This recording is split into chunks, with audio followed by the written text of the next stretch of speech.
नमस्कार दोस्तों आज मैं बात करने वाला हूं छत्तीसगढ़ सेट परीक्षा के बारे में। दोस्तों यह हिंदी विषय का पेपर है। 2019 में जो छत्तीसगढ़ में सेट परीक्षा आयोजित किया गया था तो उसका यह हिंदी विषय का पेपर है। दोस्तों आप लोग जानते होंगे कि छत्तीसगढ़ में 7 जुलाई 2024 को सेट परीक्षा का आयोजन किया गया है।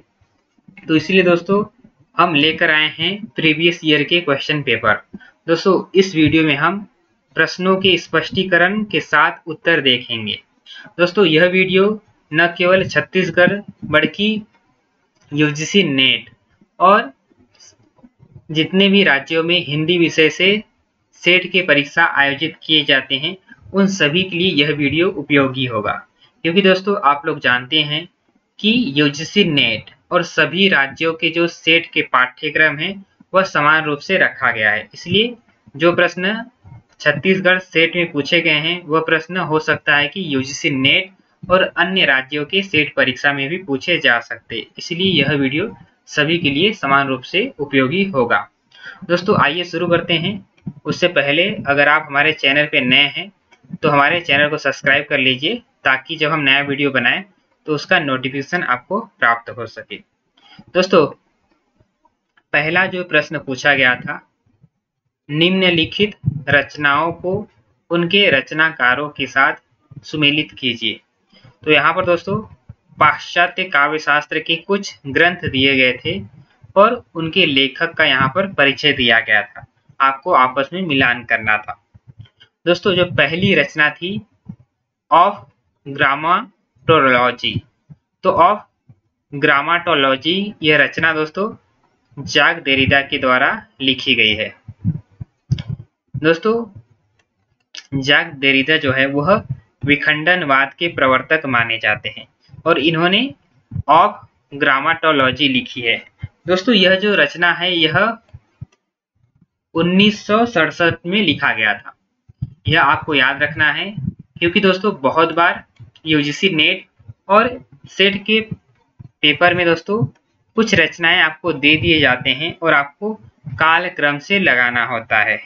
तो विखंडनवाद के प्रवर्तक जाक देरिदा है, तो यह एक महत्वपूर्ण विद्वान है, इसलिए इनकी रचनाएं जो है ऑफ ग्रामाटोलॉजी यह एक महत्वपूर्ण रचना है। इसलिए इसका प्रकाशन वर्ष भी आपको याद रखना है कि यह 1967 में लिखा गया था। दूसरा जो रचना है दोस्तों जिसका नाम है सिंबॉलिक एक्सचेंज ऑफ डेथ। दोस्तों इसके जो लेखक है वह है जीन बॉडीयार्ड। तो जीन बॉडीयार्ड ये जो लेखक है दोस्तों, इनके द्वारा सिंबॉलिक एक्सचेंज ऑफ डेथ यह रचना लिखी गई थी 1976 में। तो इसका जो प्रकाशन वर्ष है दोस्तों 1976 है, यह भी आपको याद रखना है। दोस्तों तीसरी जो रचना है the archaeology of knowledge and the discourse on language. दोस्तों इसके जो लेखक है वह है मिखाइल फोकाल्ट, यह इसके लेखक हैं। दोस्तों इस रचना का जो प्रकाशन वर्ष है वह है 1969। तो यह आपको याद रखना है दोस्तों कि the archaeology of knowledge and the discourse on language यह लिखा गया था 1969 में और इसके जो लेखक है वो है मिखाइल फोकाल्ट, ये इसके लेखक हैं। दोस्तों अंतिम जो रचना है यहाँ पर post modernism or the cultural logic of late capitalism. दोस्तों यह जो ग्रंथ है इसके जो लेखक है दोस्तों, उसके लेखक का नाम है ऑप्शन ए जो है फ्रेडरिक जेम्सन। तो यह इसके लेखक है, इनके द्वारा यह ग्रंथ लिखा गया था। दोस्तों इसका जो प्रकाशन वर्ष है वह है 1989। तो यह आपको याद रखना है। दोस्तों इसका जो सही उत्तर है वह है ऑप्शन डी। तो आप इसे देख सकते हो। दोस्तों अगला जो प्रश्न है यह हम देख लेते हैं। निम्न में से कौन सा आत्मकथा नहीं है? दोस्तों इसमें 4 ऑप्शन दिए गए हैं, जिनमें से 3 जो है वह आत्मकथा है, एक जो है यह आत्मकथा नहीं है। तो आत्मनिरीक्षण, यह दोस्तों यह जो है यह आत्मकथा है और ये लिखा गया था 1958 में, 1958 में। और इसके जो लेखक है दोस्तों उनका नाम है सेठ गोविंद दास। तो गोविंद दास के द्वारा यह लिखा गया था आत्मनिरीक्षण 1958 में। दूसरा जो रचना है दोस्तों साधना के पथ पर, यह लिखा गया था 1946 में। और इसके जो लेखक है दोस्तों वह है हरिभाऊ उपाध्याय। तो हरिभाऊ उपाध्याय के द्वारा साधना के पथ पर यह लिखा गया था 1946 में, और यह भी आत्मकथा है। दोस्तों चौथा जो है यह भी एक आत्मकथा है, जो कि 1951 में लिखा गया था। तो 1951 में लिखा गया था, और इसके जो लेखक है दोस्तों वह है यशपाल। तो यशपाल के द्वारा दोस्तों यह लिखा गया है। तो दोस्तों यह ध्यान में रखना है आपको कि आत्मनिरीक्षण यह सेठ गोविंद दास के द्वारा 1958 में लिखा गया है। साधना के पथ पर यह लिखा गया है 1946 में हरिभाऊ उपाध्याय के द्वारा। सिंहावलोकन यह 1951 में लिखा गया है यशपाल के द्वारा। ये तीनों ही दोस्तों आत्मकथा है। जो ऑप्शन सी है दोस्तों यह आत्मकथा नहीं है, यह एक जीवनी है। तो यह ध्यान में रखना है। उत्तर योगी जो है यह एक जीवनी है। दोस्तों इसका जो पूरा नाम है वह है उत्तर योगी श्री अरविंद। तो उत्तर योगी श्री अरविंद जो है दोस्तों यह एक जीवनी है, जो कि लिखा गया था 1972 में। तो यह दोस्तों 1972 में लिखा गया था, और इसके जो लेखक है दोस्तों उनका नाम है शिव प्रसाद सिंह। तो शिव प्रसाद सिंह के द्वारा दोस्तों यह लिखा गया है। तो यह आपको याद रखना है कि उत्तर योगी, इसका पूरा नाम जो है दोस्तों वह है उत्तर योगी श्री अरविंद, और यह लिखा गया था 1972 में। और इसके जो लेखक है वह है शिव प्रसाद सिंह, और यह एक जीवनी है, और बाकी तीनों जो है वह आत्मकथा है। दोस्तों अगला जो प्रश्न है वह हम देख लेते हैं। निम्नलिखित कहानियों का प्रकाशन वर्ष के अनुसार सही अनुक्रम है। दोस्तों इसमें हिंदी के कुछ कहानी दिए गए हैं, आपको प्रकाशन वर्ष के अनुसार इसे लगाना है। दोस्तों पहली जो रचना है जिसका नाम है इंदुमती, यह लिखी गई थी दोस्तों 1900 ईस्वी में। तो यह आपको याद रखना है कि 1900 ईस्वी में इंदुमती लिखी गई थी। दोस्तों दूसरी जो रचना है वह है प्लेग की चुड़ैल, यह लिखी गई थी दोस्तों 1902 में। तो 1902 में प्लेग की चुड़ैल लिखी गई थी। तीसरी जो रचना है दोस्तों 11 वर्ष का समय, यह लिखा गया था दोस्तों 1903 में। चौथी रचना है दोस्तों दुलाई वाली, यह लिखा गया था दोस्तों 1907 में। दोस्तों इंदुमती जो है यह किशोरी लाल गोस्वामी के द्वारा लिखा गया है। तो यह ध्यान में रखना है दोस्तों, इंदुमती किसके द्वारा लिखा गया है? तो किशोरी लाल गोस्वामी के द्वारा लिखा गया है। दोस्तों अगर आपको प्रश्न पूछा जाए कि हिंदी की पहली कहानी कौन सी है, तो यह आपको ध्यान में रखना है कि रामचंद्र शुक्ल ने हिंदी की पहली कहानी किसे मानी है? तो रामचंद्र शुक्ल ने दोस्तों हिंदी की पहली कहानी मानी है इंदुमती को, और इसके जो लेखक है दोस्तों उनका नाम है किशोरी लाल गोस्वामी। तो यह आपको ध्यान में रखना है कि किशोरी लाल गोस्वामी के द्वारा यह लिखी गई है और इसका जो समय है वह 1900 ईस्वी है और इसे आचार्य रामचंद्र शुक्ल ने हिंदी की पहली कहानी माना है और इसका प्रकाशन वर्ष 1900 ईस्वी है। दोस्तों प्लेग की चुड़ैल, इसके जो लेखक है दोस्तों वह है भगवान दास। तो यह आपको याद रखना है दोस्तों, भगवान दास जो है ये इसके लेखक हैं और यह कब लिखी गई थी, तो यह 1902 में लिखी गई थी। तो प्लेग की चुड़ैल के लेखक हैं भगवान दास और इसका समय है 1902। तीसरी जो रचना है दोस्तों 11 वर्ष का समय, यह 1903 में लिखा गया था और इसके लेखक है दोस्तों आचार्य रामचंद्र शुक्ल। तो आचार्य रामचंद्र शुक्ल के द्वारा यह लिखी गई है कहानी है 11 वर्ष का समय 1903 में।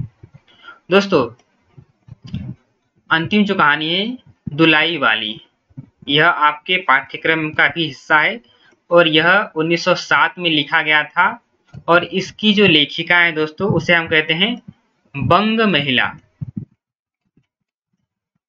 तो यह बंग महिला है। तो बंग महिला के द्वारा यह कहानी लिखी गई है। तो यह आपको याद रखना है कि बंग महिला जो है उनके द्वारा दुलाई वाली यह कहानी लिखी गई है। दोस्तों बंग महिला का जो वास्तविक नाम है वह है राजेंद्र बाला घोष। तो राजेंद्र बाला घोष को ही दोस्तों बंग महिला के नाम से जाना जाता है और इनकी दो प्रसिद्ध कहानी है, एक चंद्रदेव से मेरी बातें जो कि 1904 में लिखा गया था और दूसरी है दुलाई वाली जो कि 1907 में लिखा गया है और दोनों ही दोस्तों यूजीसी नेट और सेट के पाठ्यक्रम का हिस्सा है। तो इसका जो सही उत्तर है दोस्तों वह है ऑप्शन ए। पहले आएगा इंदुमती 1900 ईस्वी, प्लेग की चुड़ैल 1902, 11 वर्ष का समय 1903, दुलाई वाली 1907।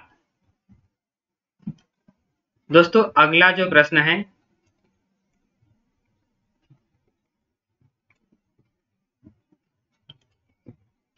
इसमें दोस्तों एक कथन दिया गया है, आपको पहचानना है कि यह कथन किस आलोचक का है। हिंदी की अनेक आत्मकथाओं से तुलसी राम की आत्मकथा में एक विशेषता यह है कि दलित की आत्मकथा होने के नाते केवल उनके व्यक्तित्व के निर्माण और विकास की आत्मकथा न होकर उनके समुदाय के जीवन में मौजूद गरीबी, अशिक्षा, अंधविश्वास, यातना, अपमान और जीवन जीने की लालसा की कथा भी है। यह कथन किस समीक्षक का है? दोस्तों इसमें 4 ऑप्शन दिए गए थे, इसका जो सही उत्तर है दोस्तों वह है ऑप्शन बी, मैनेजर पांडे। तो मैनेजर पांडे ने दोस्तों तुलसी राम के द्वारा जो आत्मकथा लिखा गया था उसके बारे में यह बात कहा गया है। दोस्तों तुलसी राम के द्वारा जो है 2 आत्मकथा लिखी गई थी, यानी कि 2 भागों में इन्होंने अपनी आत्मकथा लिखी है, जिसमें से दोस्तों पहला जो है वह है मुर्दहिया। तो मुर्दहिया दोस्तों यह इनकी आत्मकथा है जो कि 2010 में लिखी गई थी और यह इनकी प्रथम भाग है। तो इन्होंने अपनी आत्मकथा को कितने भाग में लिखा गया है, अगर ऐसा प्रश्न आए तो आपको उसका जवाब देना है 2 भागों में। पहले भाग का नाम है मुर्दहिया जो कि 1910 में लिखा गया था और इसका जो दूसरा भाग है दोस्तों उसका नाम है मणिकर्णिका। तो मणिकर्णिका दोस्तों यह इनकी आत्मकथा का दूसरा भाग है।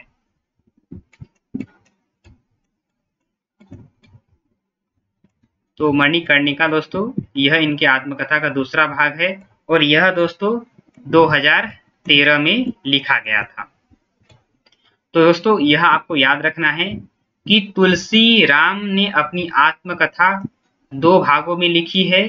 पहले का नाम है मुर्दहिया जो कि 2010 में लिखा गया है और दूसरे भाग का नाम है मणिकर्णिका, जो कि 2013 में लिखा गया है। और यह जो कथन है दोस्तों, वह तुलसी राम की आत्मकथा के बारे मैनेजर पांडे का है। दोस्तों अगला जो प्रश्न है, निम्नलिखित में घनानंद द्वारा रचित पंक्तियां है। तो दोस्तों घनानंद जो कि रीतिकाल के एक कवि हैं, तो आप लोग जानते होंगे कि रीतिकाल जो है उसे सामान्यतः 3 भागों में बांटा जाता है, रीतिबद्ध काव्य, रीति सिद्ध काव्य और रीति मुक्त काव्य। तो रीति मुक्त कवि जो है दोस्तों वह है घनानंद।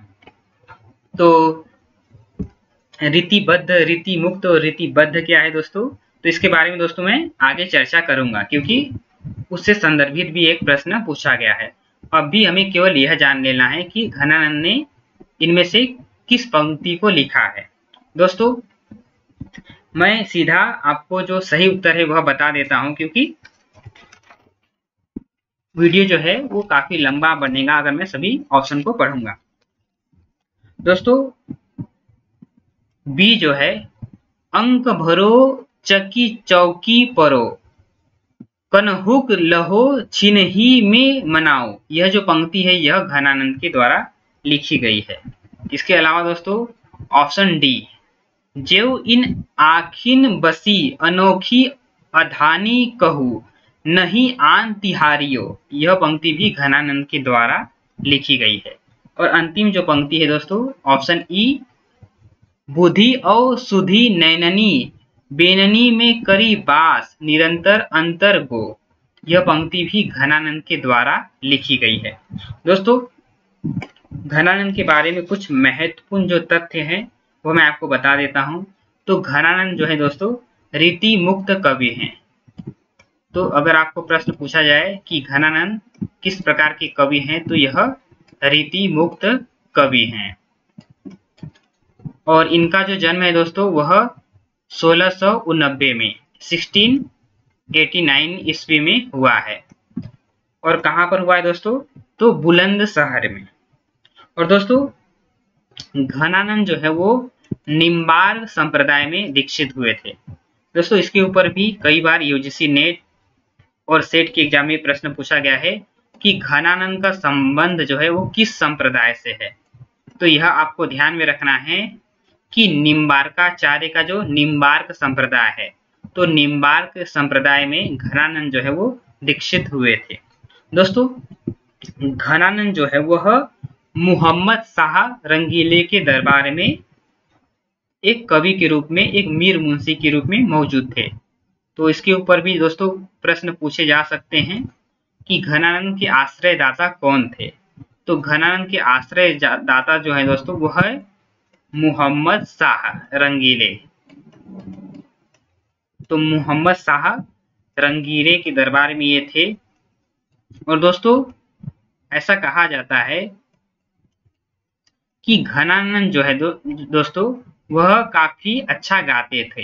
तो एक बार इनके जो कुछ विरोधी दरबारी थे, तो उन्होंने घनानंद को फंसाने के लिए राजा के सामने, जो कि राजा थे मोहम्मद शाह रंगीले, तो उनके सामने घनानंद के गायकी की तारीफ की कि घनानंद बहुत अच्छा गाते हैं।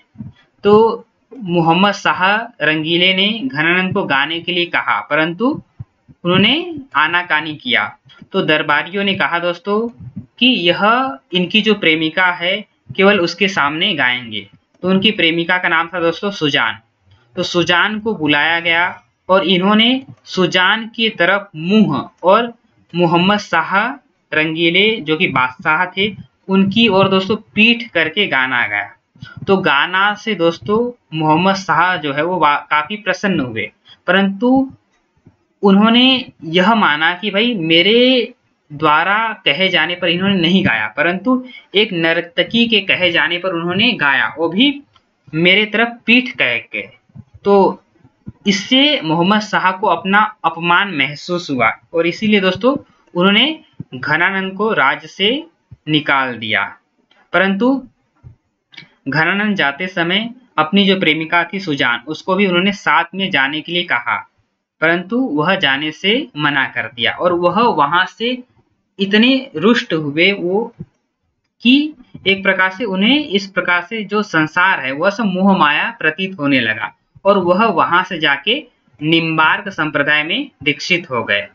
और उन्होंने जो भी काव्य लिखा है दोस्तों वह इसी घनानंद की जो प्रेमिका थी सुजान, तो इसी सुजान को संबोधित करके उनके विरह में तड़पते हुए उन्होंने पूरा अपना काव्य लिखा है। तो दोस्तों इसमें कुछ महत्वपूर्ण तथ्य है। पहला यह है कि घनानंद का जन्म 1689 ईस्वी में।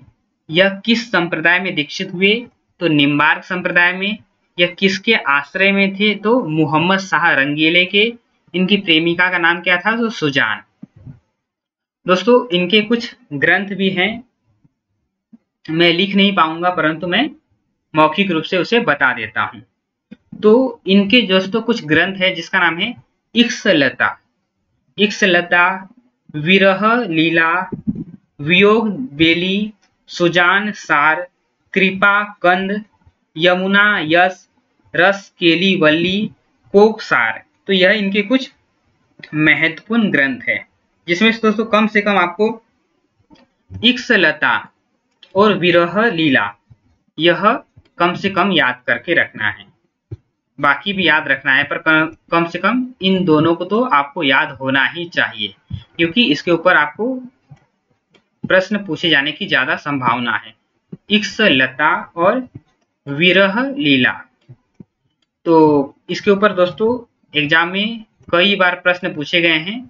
तो यह आपको याद रखना है कि इक्सलता और विरह लीला यह दोस्तों यह घनानंद के द्वारा लिखा गया है। इसके अलावा दोस्तों वियोग बेली, सुजान सार, कृपा कंद, यमुना यश, कोक सार ऐसे अन्य इनकी रचनाएं हैं।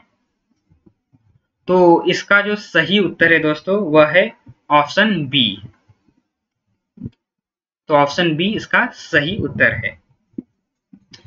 दोस्तों अगला जो प्रश्न है, विचार और वितर्क के रचनाकार हैं। दोस्तों यह जो रचना है वह हजारी प्रसाद द्विवेदी के द्वारा लिखा गया है। दोस्तों हजारी प्रसाद द्विवेदी जो हैं वह ललित निबंधकार हैं। अगर आपको प्रश्न पूछा जाए कि ललित निबंधकार कौन हैं, तो आपको यह ध्यान में रखना है कि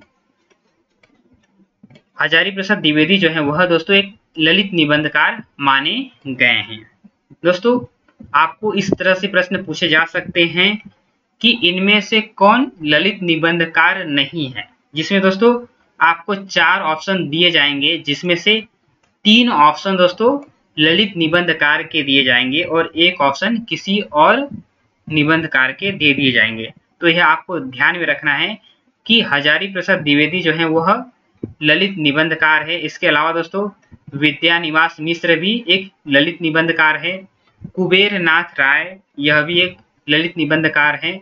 विवेकी राय यह भी एक ललित निबंधकार माने जाते हैं। तो ऐसे दोस्तों कुछ ललित निबंधकार हैं, आपको स्वयं भी पुस्तकों से पढ़ के जाना है कि ललित निबंधकार कौन कौन से हैं। दोस्तों हजारी प्रसाद द्विवेदी ने कई निबंध संग्रह लिखे हैं जिनके नाम है दोस्तों अशोक के फूल।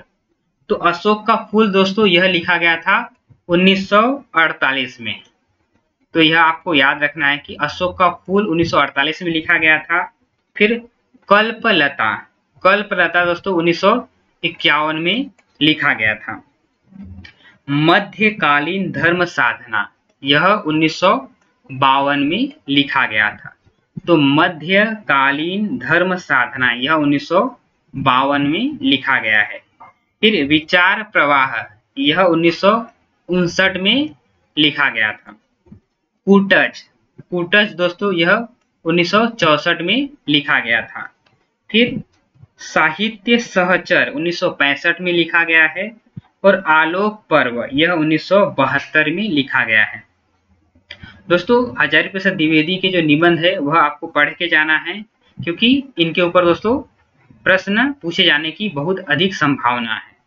तो जितने भी प्रमुख निबंधकार हैं जिसमें दोस्तों रामचंद्र शुक्ल, विद्यानिवास मिश्र, कुबेर नाथ राय, विवेकी राय, हजारी प्रसाद द्विवेदी, भारतेंदु हरिश्चंद्र, ये जो कुछ प्रमुख निबंधकार है।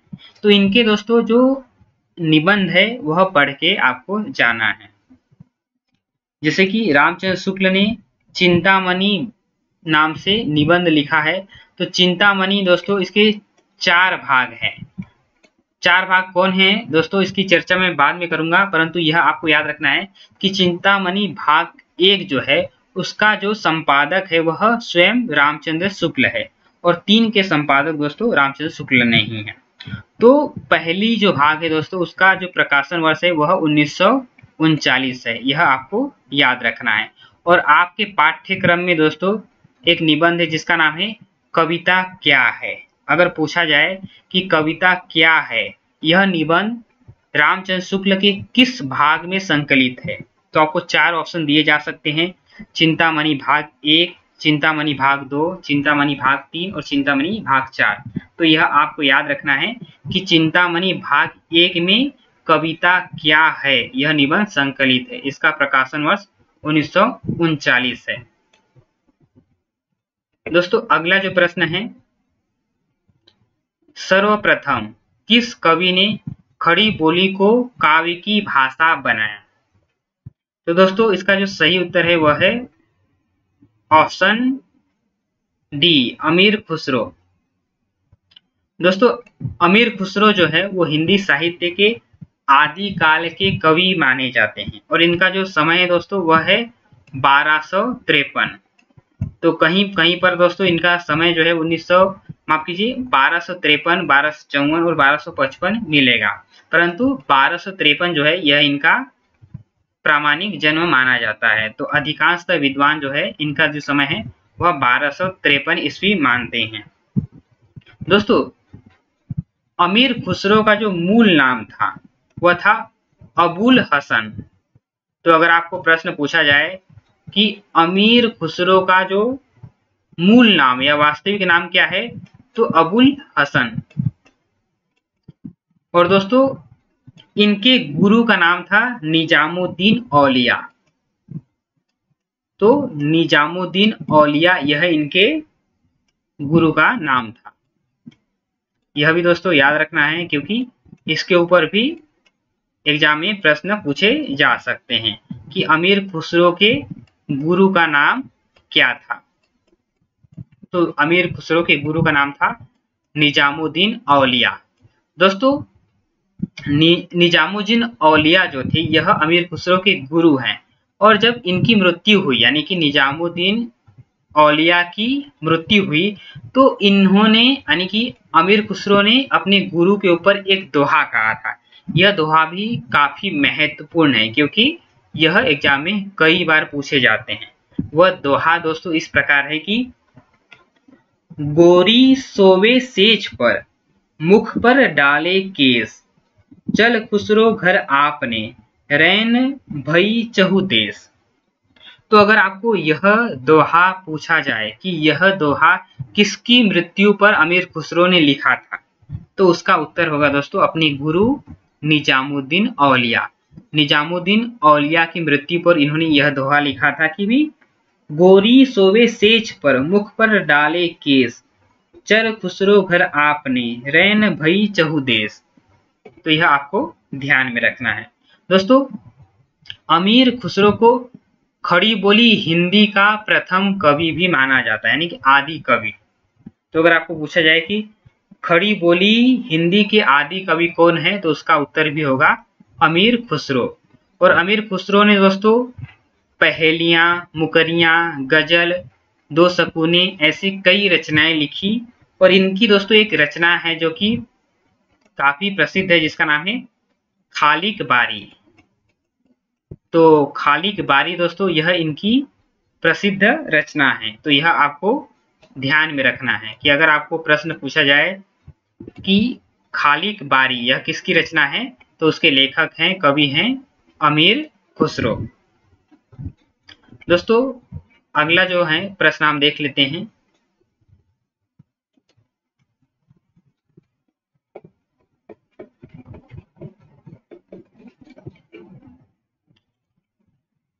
दोस्तों हम स्पष्टीकरण अगर ज़्यादा ले रहे हैं, अगर आपको लगता है कि हमारा जो स्पष्टीकरण है वो हद से ज़्यादा हो रहा है, तो आप हमें कमेंट के माध्यम से बता सकते हैं कि स्पष्टीकरण कम लीजिए, तो हम कोशिश करेंगे कि स्पष्टीकरण कम ले। परंतु दोस्तों ये स्पष्टीकरण आपको एग्जाम में लाभ होगा, इसलिए मैं स्पष्टीकरण अधिक ले रहा हूं। परंतु अगर आपको लगता है कि स्पष्टीकरण कम लेना चाहिए, तो आप हमें कमेंट के माध्यम से बताइएगा कि स्पष्टीकरण हमें लेना चाहिए या नहीं।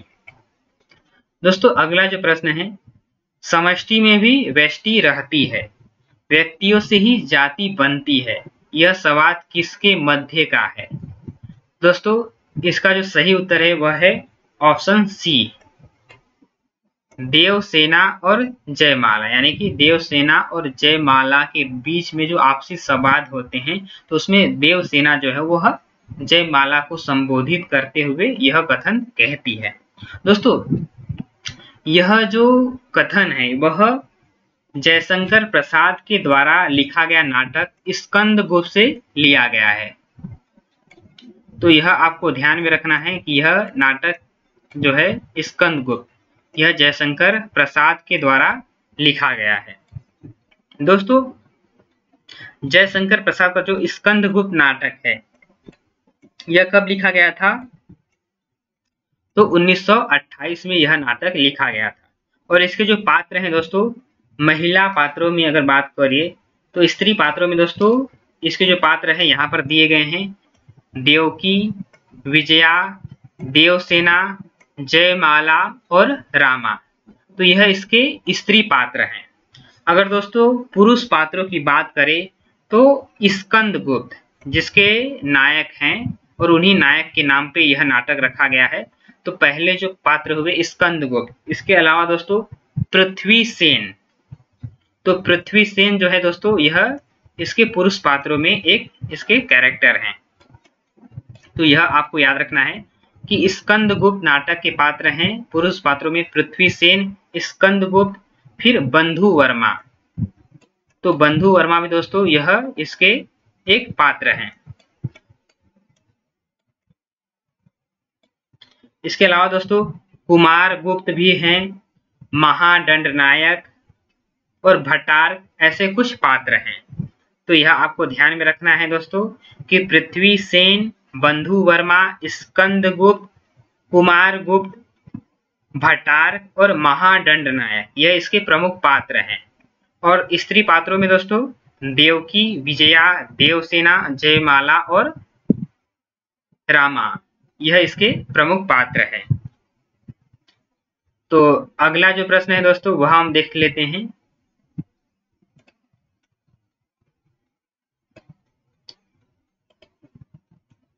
अगला जो प्रश्न है दोस्तों, सुनहरी शब्द किस बोली का है? दोस्तों तो यह शब्द जो है यह खड़ी बोली हिंदी का है।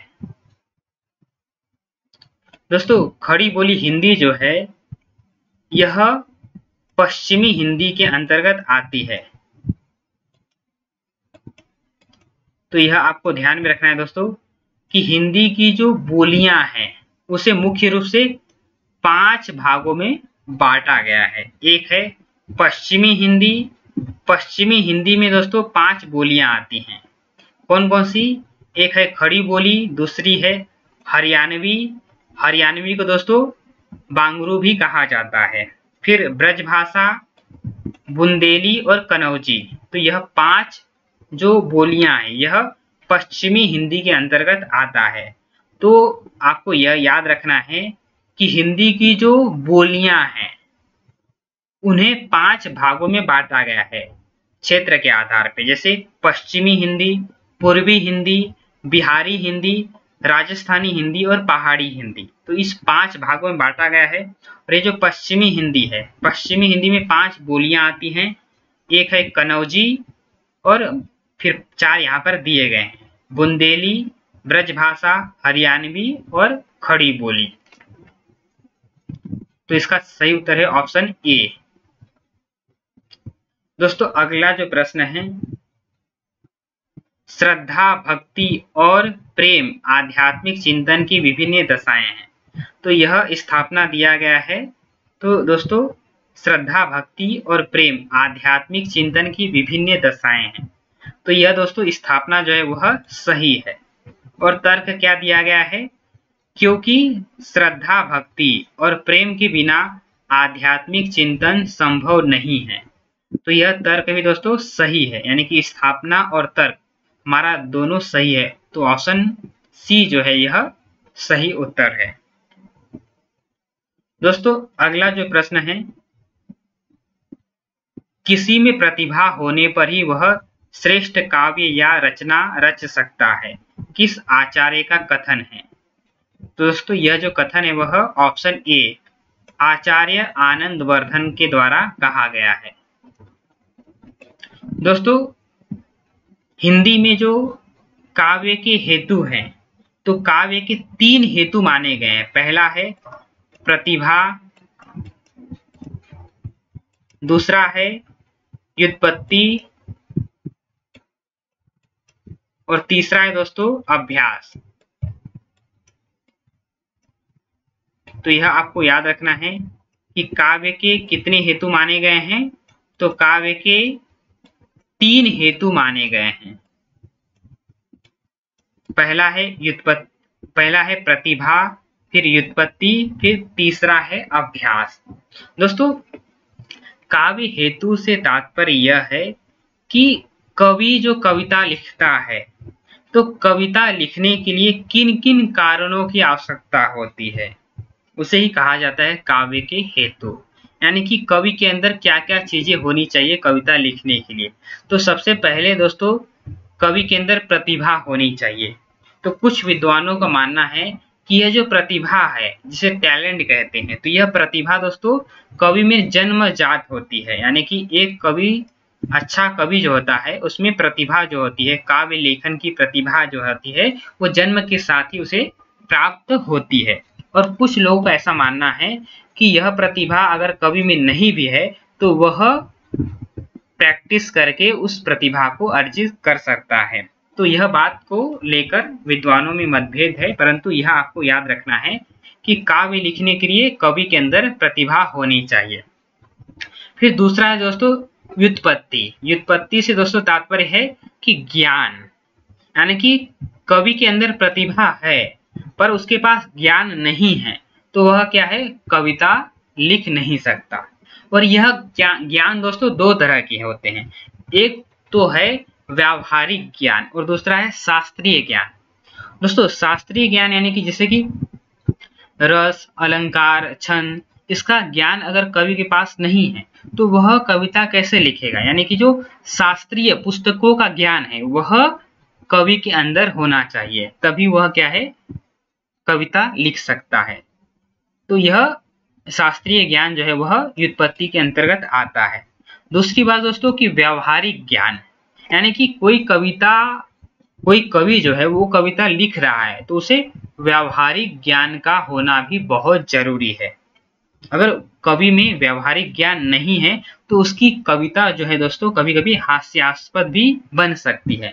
जैसे कि आप लोग जानते होंगे दोस्तों कि कश्मीर में जो है बर्फ पड़ता है और राजस्थान में रेगिस्तान है, परंतु कवि के पास ये व्यावहारिक ज्ञान नहीं है, तो वह दिखाएगा कि कश्मीर में क्या है, रेत है, और राजस्थान में क्या है, बर्फबारी हो रही है और लोग क्या है, स्नोफॉल का एंजॉय कर रहे हैं। तो इससे क्या होगा दोस्तों कि कविता जो है वो हास्यास्पद हो जाएगी।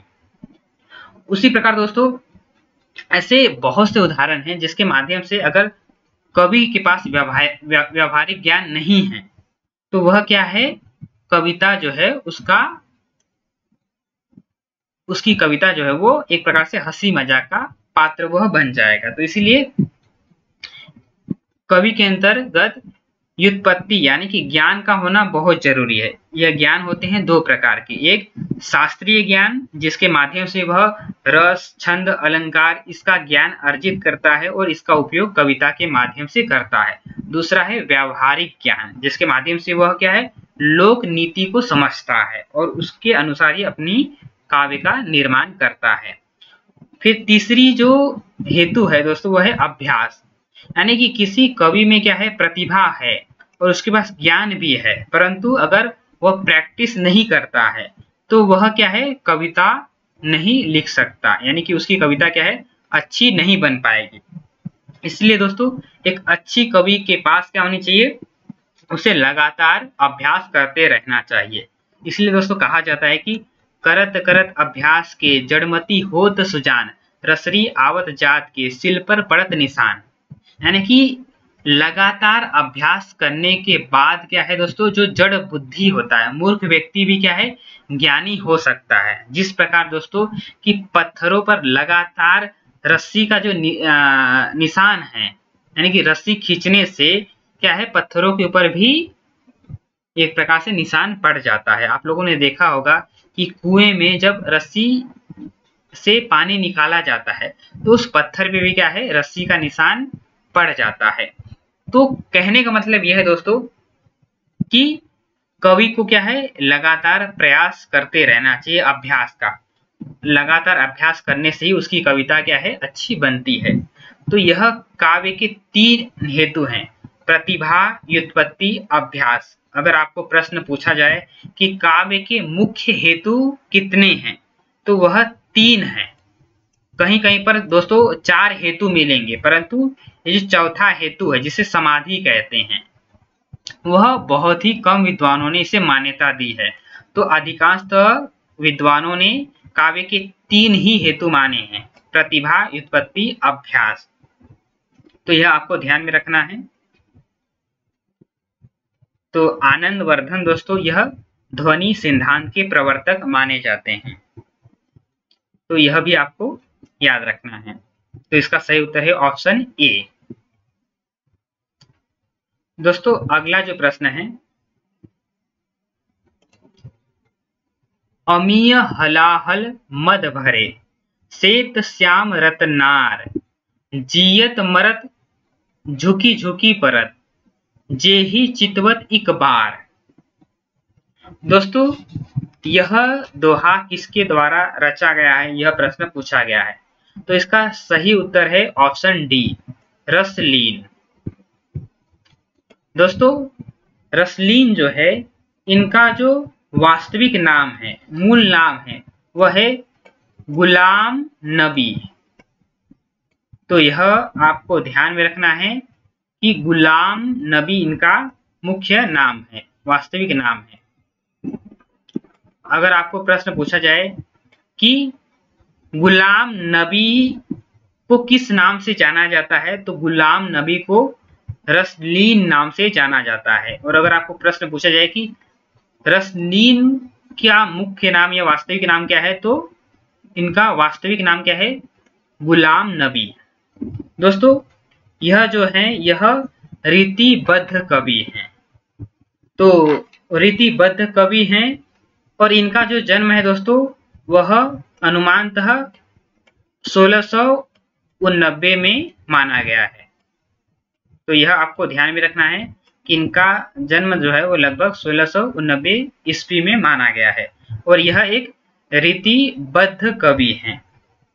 दोस्तों रीतिबद्ध कवि क्या होते हैं कि रीति के जो निरूपण होते हैं, तो रीति का निरूपण करने वाला जो कवि होता है उसे रीतिबद्ध कवि कहा जाता है। इसे और भी आसान शब्दों में अगर मैं बताऊं दोस्तों, संस्कृत के जो काव्य लक्षण हैं, तो काव्य लक्षण देते हुए और उसके उदाहरण के रूप में जो कवि कविता लिखता है उसे कहा जाता है रीतिबद्ध कवि। यानी कि काव्य लक्षण से तात्पर्य यह दोस्तों कि जैसे कि संस्कृत में दोस्तों रस, नायिका भेद, अलंकार, छंद, ये जो काव्य के लक्षण है, यानी काव्य के जो अंग है, इसका लक्षण यानी कि इसकी परिभाषा बताते हुए और इस बात को स्पष्ट करने के लिए जो कवि कविता लिखता है, ऐसे काव्य को कहा जाता है रीतिबद्ध काव्य। तो देव, तोषनिधि और रसलीन यह क्या है, रीतिबद्ध कवि हैं। और बिहारी लाल जो है दोस्तों, यह रीति सिद्ध कवि हैं। यह याद रखना है कि बिहारी लाल क्या है, रीति सिद्ध कवि हैं। दोस्तों रसलीन की जो रचनाएं हैं इसके ऊपर भी हम बात कर लेते हैं, क्योंकि कभी कभी इनके ऊपर भी प्रश्न पूछा जा सकता है। तो इनकी रचना है दोस्तों अंग दर्पण। तो अंग दर्पण यह इनकी रचना है और यह दोस्तों इसके ऊपर कई बार प्रश्न पूछा गया है। दूसरी जो रचना है दोस्तों रस प्रबोध, तो रस प्रबोध भी इनकी एक रचना है। दोस्तों अंग दर्पण जो है यह 1737 में लिखा गया था, तो 1737 में यह रचना लिखी गई थी और रस प्रबोध यह 1741 में लिखा गया है। तो दोस्तों आपको यह याद रखना है कि यह पंक्ति दोस्तों आपको ध्यान में रखना है क्योंकि यह एग्जाम में कई बार पूछे गए हैं। अमीय हलाहल मद भरे सेत श्याम रतनार जियत मरत झुरी झुरी परत जेही चितवत इक बार। यह रचना किसकी है? तो यह पंक्ति जो है वह रसलीन की है। इनका मूल नाम है गुलाम नबी। इनका जन्म जो है वो 1690 में हुआ है और यह किस प्रकार के कवि हैं? तो रीतिबद्ध कवि हैं। इनके ग्रंथ का नाम है अंग दर्पण जो कि 1937 में लिखा गया है। दूसरा जो ग्रंथ है रस प्रबोध जो कि 1741 में लिखा गया है। तो 1737 में अंग दर्पण, 1741 में रस प्रबोध, यह रचनाएं रसलीन के द्वारा लिखा गया है। दोस्तों अगला जो प्रश्न है, हिंदी के पहले पत्र उदंत मार्तंड की पहली संख्या कब प्रकाशित हुई? तो दोस्तों उदंत मार्तंड को हिंदी का पहला समाचार पत्र माना जाता है और यह कब प्रकाशित हुआ था? तो 30 मई 1826 को। तो इसका सही उत्तर है ऑप्शन डी। तो उदंत मार्तंड कब से प्रकाशित हुआ है? 30 मई 1826। और इसीलिए दोस्तों यह हिंदी की पहली पत्रिका है, इसीलिए 30 मई को क्या है? हिंदी पत्रकारिता दिवस मनाया जाता है, क्योंकि इसी दिन में दोस्तों हिंदी की पहली पत्रिका उदंत मार्तंड प्रकाशित हुई थी। तो यह आपको ध्यान में रखना है कि हिंदी पत्रकारिता दिवस कब मनाया जाता है? 30 मई को। क्यों? क्योंकि इसी दिन हिंदी की पहली समाचार पत्र जिसका नाम था उदंत मार्तंड यह प्रकाशित हुआ था और यह 30 मई सन 1826 ईस्वी को प्रकाशित हुआ था। इसके जो संपादक थे दोस्तों उनका नाम है पंडित जुगल किशोर। तो पंडित जुगल किशोर के द्वारा, इनका पूरा नाम था पंडित जुगल किशोर शुक्ल। तो पंडित जुगल किशोर शुक्ल के द्वारा यह पत्रिका निकाला गया था और यह इनके संपादक भी थे। और यह पत्रिका कहां से निकाला गया था? तो यह पत्रिका दोस्तों ये कलकत्ता से निकाला गया था। अगर आपको प्रश्न पूछा जाए तो यह पत्रिका कहां से निकाला गया था? तो यह निकलती थी कलकत्ता से। और अगर आपको प्रश्न पूछा जाए कि उदंत मार्तंड किस तरह की पत्रिका थी, साप्ताहिक, पखवाड़ा, मासिक, त्रैमासिक, तो यह आपको ध्यान में रखना है कि यह त्रैमासिक, आप कीजिए ये साप्ताहिक थी, यानी कि सप्ताह में हर मंगलवार को यह पत्रिका निकलती थी। तो यह साप्ताहिक पत्रिका थी और कहां से निकलती थी? तो कलकत्ता से। इसके संपादक थे पंडित जुगल किशोर शुक्ल। और कब से निकलती थी उदंत मार्तंड? तो 30 मई 1826 को।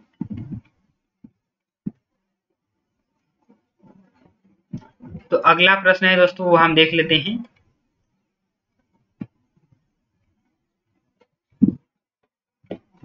उससे पहले ये जो हमने रायता फैलाया इसे साफ कर देते हैं।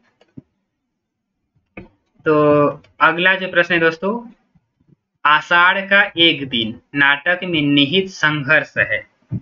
तो दोस्तों यह जो नाटक है आषाढ़ का एक दिन मोहन राकेश के द्वारा लिखा गया है और यह पूछा गया है कि इस नाटक में निहित जो संघर्ष है वह किस प्रकार का है? आंतरिक संघर्ष, सांस्कृतिक संघर्ष, राजनीतिक संघर्ष और बाहरी संघर्ष। दोस्तों आपको बता दूं कि आषाढ़ का एक दिन यह नाटक जो है वह मोहन राकेश के द्वारा लिखा गया है, जो कि आपके पाठ्यक्रम में भी रखा गया है।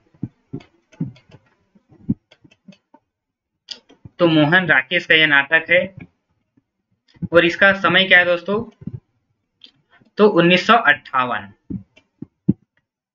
तो 1958 में यह नाटक लिखा गया था। और दोस्तों यह जो है नाटक जो है वह कालिदास के जीवन पर आधारित है। कालिदास के जीवन पर आधारित नाटक है।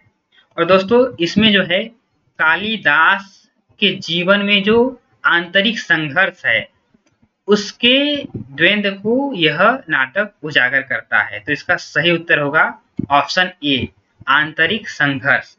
दोस्तों आपको प्रश्न पूछा जा सकता है कि आषाढ़ का एक दिन नाटक किसके जीवन पर आधारित है, तो उसका उत्तर होगा कालिदास। तो जो कवि हैं, कवि कालिदास के जीवन के ऊपर यह नाटक आधारित है।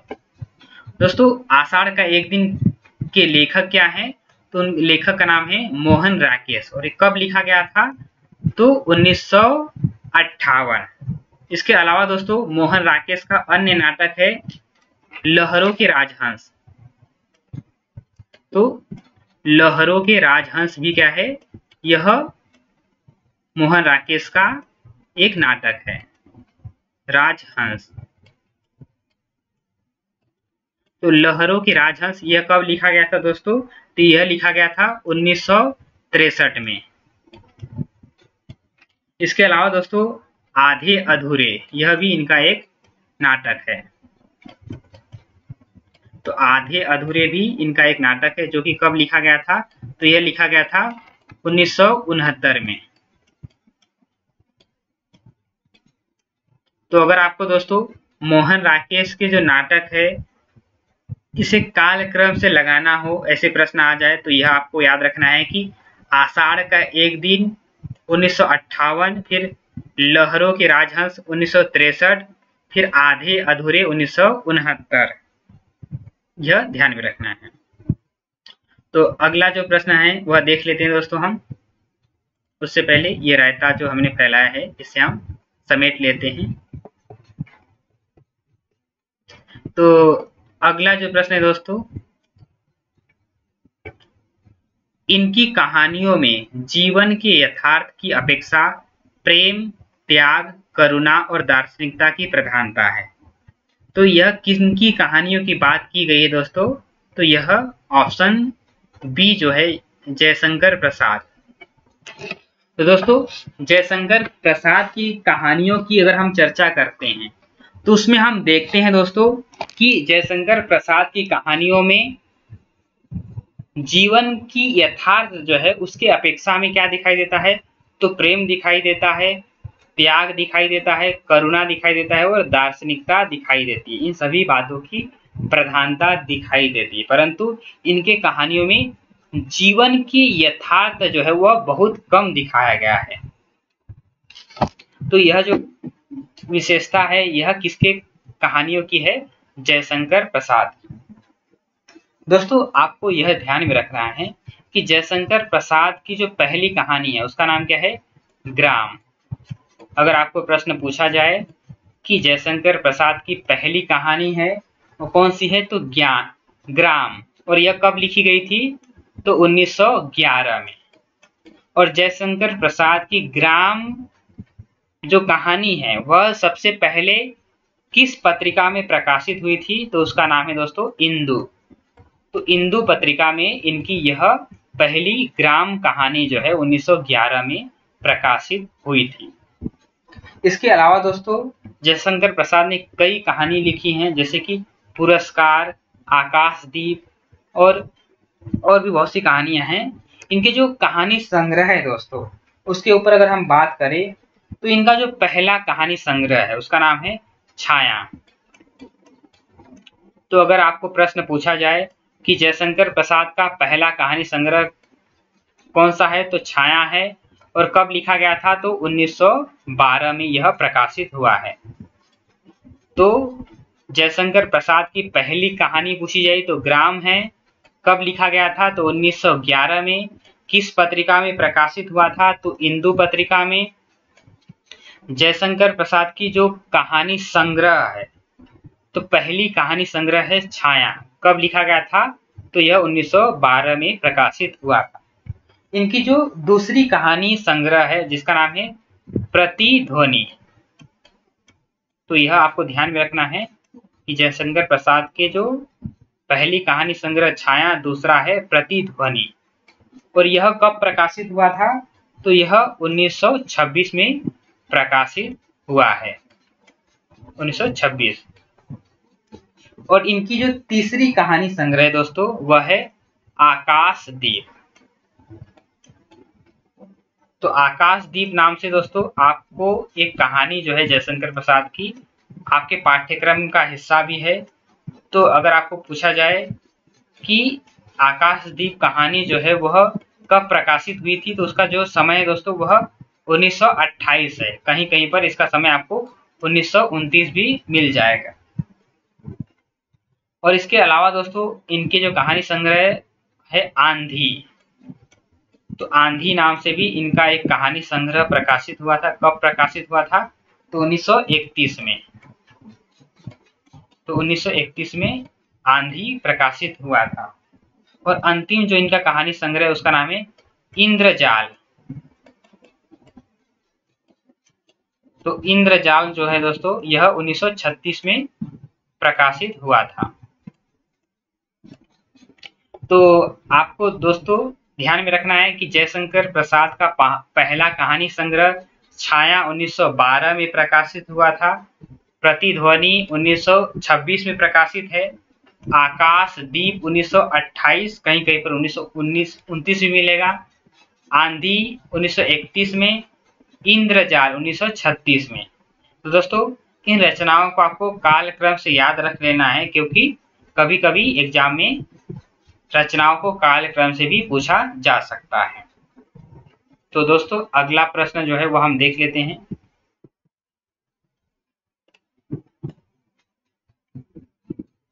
दोस्तों अगला जो प्रश्न है यहाँ पर दिया गया है, इनमें से स्कंदगुप्त नाटक का पात्र नहीं है। तो दोस्तों हमने अभी थोड़े समय पहले ही स्कंदगुप्त नाटक के पात्रों के ऊपर चर्चा किया था, आप देख सकते हो। तो यहाँ पर दोस्तों हमने बात किया था कि कुछ पात्रों का हमने नामोल्लेख किया था। तो आप देख सकते हो कि इसी नाटक स्कंदगुप्त के ऊपर फिर से प्रश्न पूछा गया है। तो स्कंदगुप्त नाटक दोस्तों जयशंकर प्रसाद के द्वारा लिखा गया है 1928 में। तो इसमें जो महिला पात्र हैं दोस्तों यहाँ पर दिए गए थे देवसेना, विजया, देवकी, देवसेना, विजया, जयमाला और रामा। तो यहाँ पर दोस्तों पुरुष पात्रों के ऊपर चर्चा किए गए हैं। तो दोस्तों जयशंकर प्रसाद के जो पात्र हैं स्कंदगुप्त नाटक से, तो मातृगुप्त है, मुदगल है, धातुसेन है, परंतु बंधुल जो है यह इस नाटक के पात्र नहीं है। इस नाटक के पात्र बंधुल नहीं दोस्तों, बंधु वर्मा है। तो अगर आपको जयशंकर प्रसाद का जो नाटक है स्कंदगुप्त, इसके ऊपर आपको प्रश्न पूछा जाए कि इसके प्रमुख पात्रों के नाम बताइए, या कोई प्रश्न पूछ लिया जाए पात्र के ऊपर, तो आपको ध्यान में रखना है कि महिला पात्रों के ऊपर तो मैंने अभी चर्चा किया था। पुरुष पात्रों में दोस्तों कुमारगुप्त, पर्णदत्त, चक्रपालित, बंधु वर्मा, प्रपंच बुद्धि, भीम वर्मा, सर्वनाग, पृथ्वीसेन और स्कंदगुप्त, यह इसके पुरुष पात्र हैं। महिला पात्रों में दोस्तों अनंत देवी, देवकी, जयमाला, देवसेना और विजया, यह इसके स्त्री पात्र हैं। तो दोस्तों आपके पाठ्यक्रम में स्कंदगुप्त, चंद्रगुप्त, ध्रुव स्वामिनी ये जो नाटक रखे गए हैं, तो इनके पात्रों को आपको याद करके जाना है, क्योंकि दोस्तों एग्जाम में बहुत से विद्यार्थी जो हैं चंद्रगुप्त और स्कंदगुप्त के जो पात्र हैं वह आपस में जब दे दिए जाते हैं तो विद्यार्थी जो है वो कंफ्यूज हो जाते हैं। तो इसलिए दोस्तों आपको सबसे अच्छा आइडिया जो यह है कि आप एक पेपर में 3 कॉलम कर लीजिए। पहले कॉलम में आप दोस्तों स्कंदगुप्त के पात्र लिख लीजिए, दूसरे में चंद्रगुप्त के और तीसरे में ध्रुव स्वामिनी के पात्र लिख लीजिए और अपने दीवार पे दोस्तों चिपका दीजिए। क्योंकि दोस्तों अगर आप एक बार पढ़ोगे तो आपको यह चीज़ें याद नहीं होगी, परंतु अगर आप इसे लिख लोगे और इसे कई बार पढ़ोगे तो आपको यह चीज़ें याद हो जाएगी। और दोस्तों अगर आमने सामने चीज़ें लिखोगे तो आपको कन्फ्यूजन भी नहीं होगा, आपका कन्फ्यूजन भी दूर हो जाएगा। तो दोस्तों अगला जो प्रश्न है, तो यहाँ पर स्थापना और तर्क दिए गए हैं। तो स्थापना देख लेते हैं क्या दिया गया है। काव्य का आनंद संसार निरपेक्ष तो नहीं होता, किंतु लौकिक से इस बात में भिन्न होता है कि व्यक्तिगत रहते हुए भी वह शुद्र स्वार्थों से ऊंचा उठा हुआ होता है। तो दोस्तों यह जो स्थापना दिया गया है वह सही दिया गया है। अब तर्क देख लेते हैं दोस्तों। कवि की अपनी दुनिया होती है, उसका हृदय जन साधारण के हृदय के साथ स्पंदित नहीं होता। तो दोस्तों कवि की अपनी दुनिया होती है, बात तो थोड़ा ठीक है, परंतु उसका हृदय जो है वो जन साधारण के हृदय से स्पंदित नहीं होता। यह कथन जो है वो गलत है, क्योंकि अगर कवि का हृदय जो है वो जन साधारण के हृदय से स्पंदित नहीं होगा, उन दोनों का आपस में तालमेल नहीं होगा, तो कवि जो है वह जनता की अनुभूतियों को दोस्तों व्यक्त नहीं कर पाएगा और कवि की बात दोस्तों वह अलग थलग नजर आएगी। तो जब जनता को, पढ़ने वाले पाठकों को दोस्तों ऐसा लगेगा कि भाई इसके अंदर जो बात है वह उनका हमसे कोई संबंध ही नहीं है, तो पाठक इनकी कविता को क्यों पढ़ेगा। तो इसलिए दोस्तों यह जो तर्क दिए गए हैं वह गलत दिए गए हैं कि कवि की अपनी दुनिया होती है, उसका हृदय जो है जन साधारण के हृदय के साथ स्पंदित होता है, नहीं होता। तो ये नहीं अगर हट जाए तो यह कथन हमारा सही हो सकता है, परंतु यह कथन जो है वो गलत है। तो इसमें स्थापना जो है वो सही है और तर्क क्या है, गलत है, यानी कि ऑप्शन सी जो है इसका सही उत्तर है। दोस्तों अगला जो प्रश्न है, तो अगला प्रश्न देखने से पहले दोस्तों हम जो लिखे हैं उसे मिटा देते हैं। तो दोस्तों अगला प्रश्न पूछा गया है, निम्नलिखित में से कौन कौन सी रचनाएं दलित विमर्श से संबंधित है। दोस्तों इसमें कुछ रचनाएं जो है दोस्तों दिए गए हैं, जिनमें 3 रचनाएं दोस्तों दलित जीवन से संदर्भित है, दलित विमर्श से संदर्भ रखती है, और एक रचना जो है वो दलित विमर्श से संदर्भ नहीं रखती है। तो दलित विमर्श से कौन सी रचना संदर्भ नहीं रखती है, तो ऑप्शन सी यानी कि पीली आंधी, यह रचना जो है दोस्तों यह दलित विमर्श से संदर्भ नहीं रखती है। यह रचना दोस्तों किसकी है, तो एक लेखिका है, आप लोग परिचित होंगे, जिनका नाम है प्रभा खेतान। तो प्रभा खेतान की यह रचना है और प्रभा खेतान के द्वारा पीली आंधी यह जो रचना है दोस्तों यह 2001 में लिखा गया था।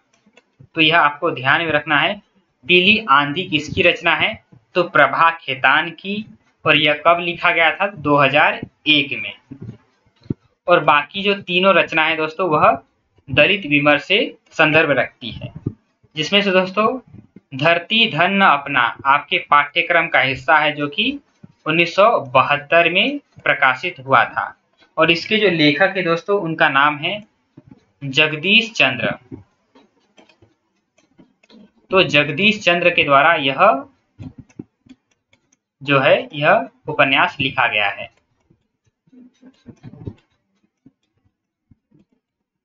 तो जगदीश चंद्र के द्वारा दोस्तों यह उपन्यास लिखा गया है 1972 में।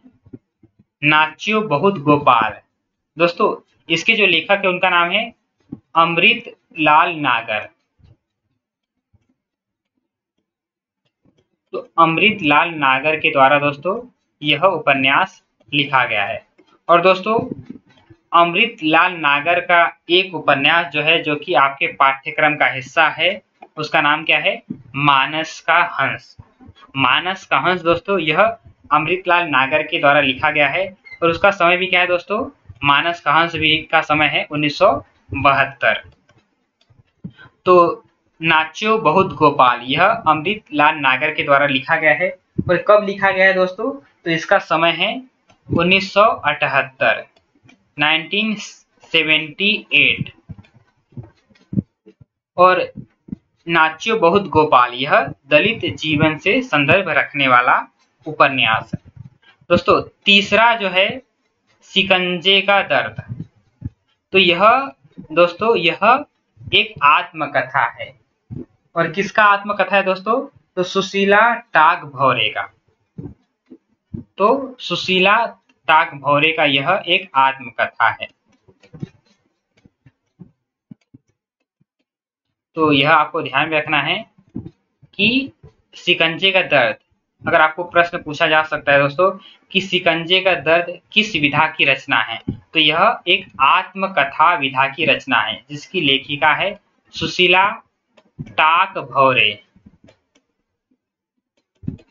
तो टाग भौरे इसकी लेखिका है। और यह शिकंजे का दर्द कब लिखा गया था दोस्तों?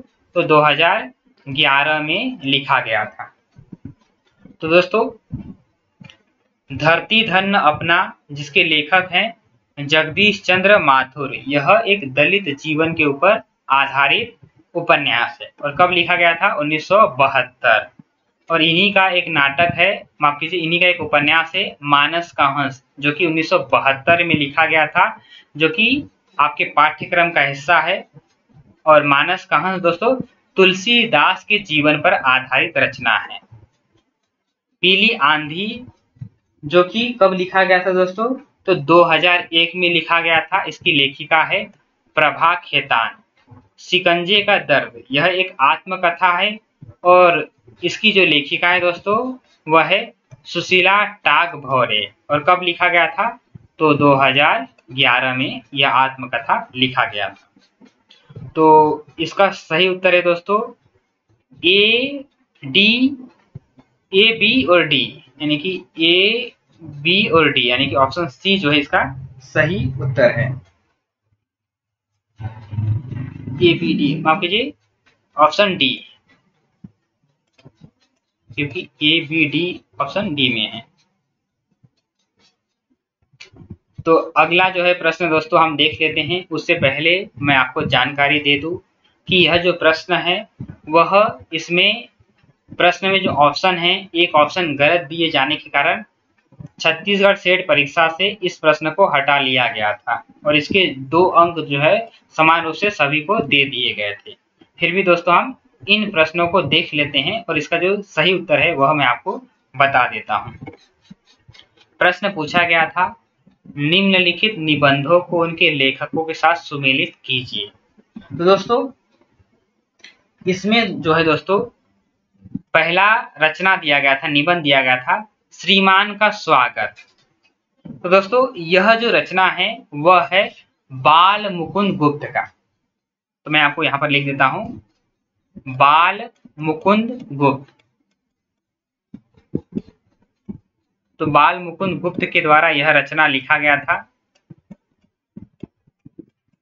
परंतु ऑप्शन में दोस्तों बाल कृष्ण भट्ट दिया गया था, इसलिए यह जो है प्रश्न ऑप्शन गलत दिए जाने के कारण इस प्रश्न को ही हटा लिया गया था और इसके 2 अंक सभी को दे दिए गए थे।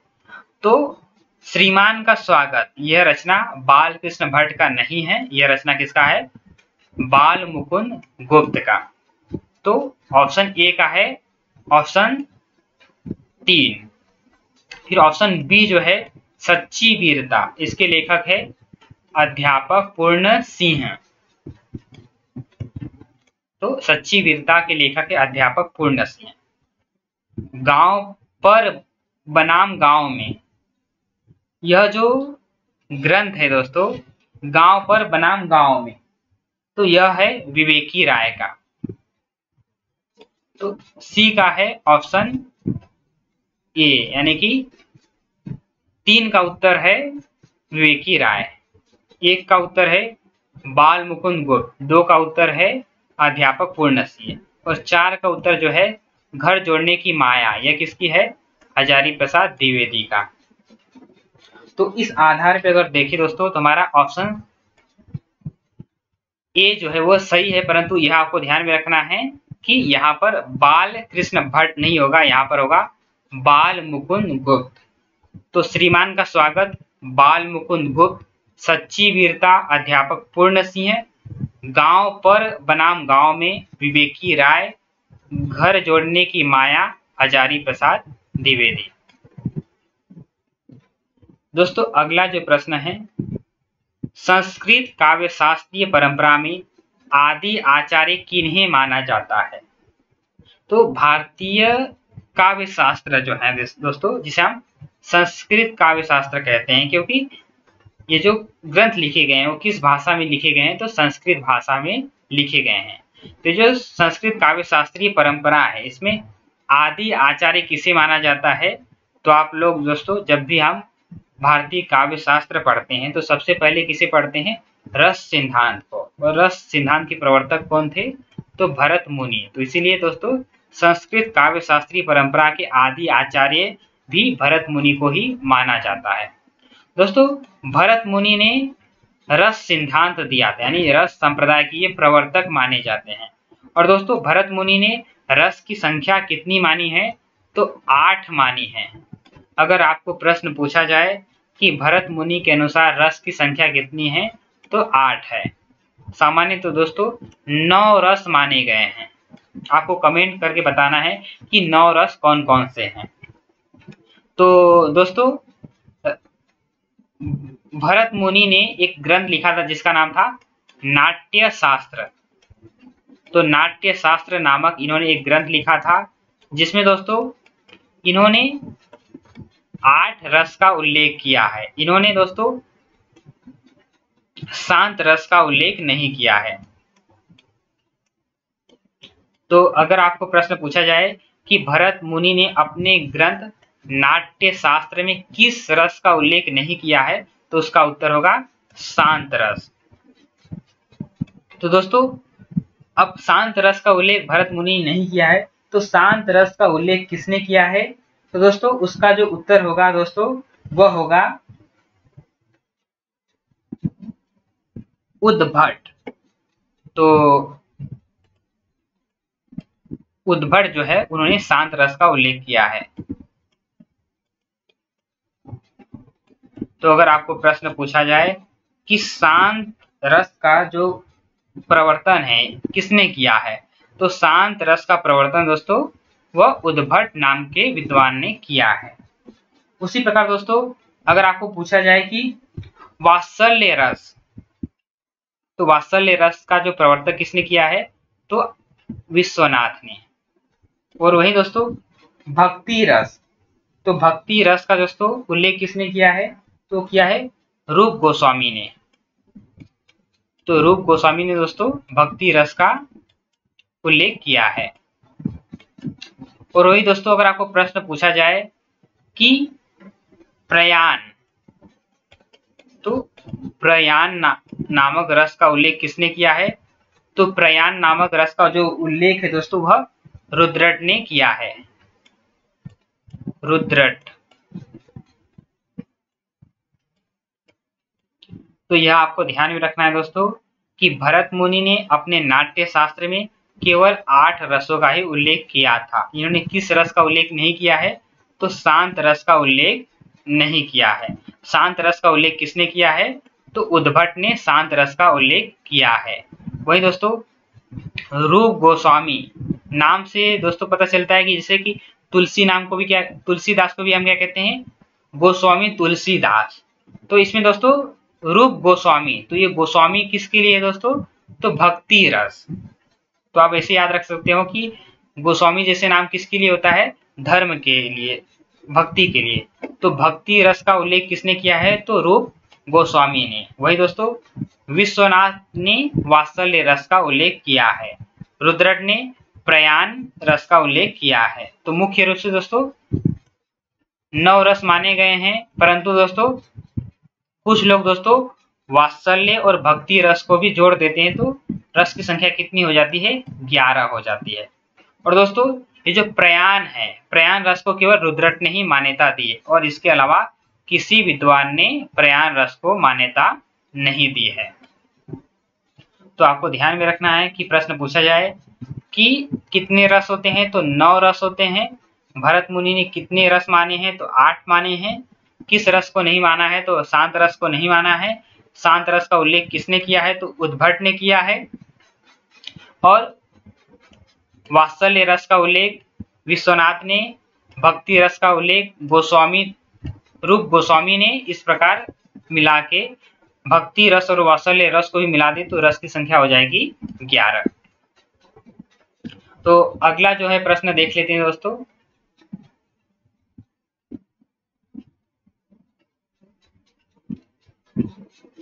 अंगीकरोति य काव्य शब्दार्थान न लंकृति असो न मन्यते कस्माद नुष्ण मलंकृति। तो यह संस्कृत का जो कथन है वह किसका है दोस्तों, तो यह है ऑप्शन डी, यानी कि जयदेव के द्वारा यह कथन कहा गया है अलंकार के संदर्भ में।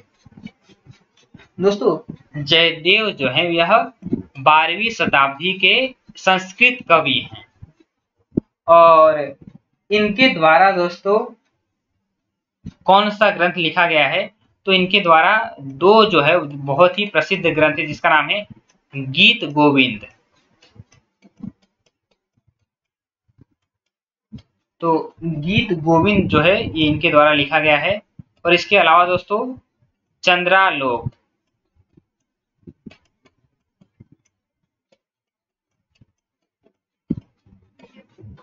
तो चंद्रालोक भी दोस्तों ये इन्हीं के द्वारा लिखा गया है।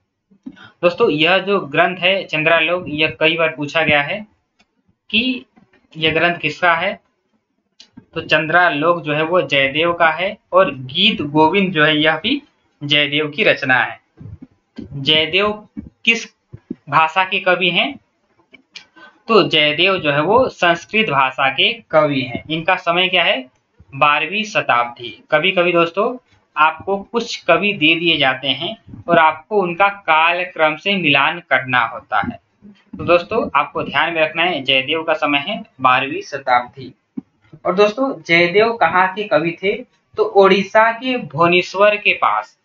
तो ओडिशा जो राज्य है वहां भुवनेश्वर के अंदर एक गांव है जिसका नाम था केंदुबिल्म। तो मैं आपको लिख देता हूं ताकि यूजीसी नेट या सेट के एग्जाम में कोई प्रश्न पूछ लिया जाए। तो उड़ीसा का जो केंदुबिल्व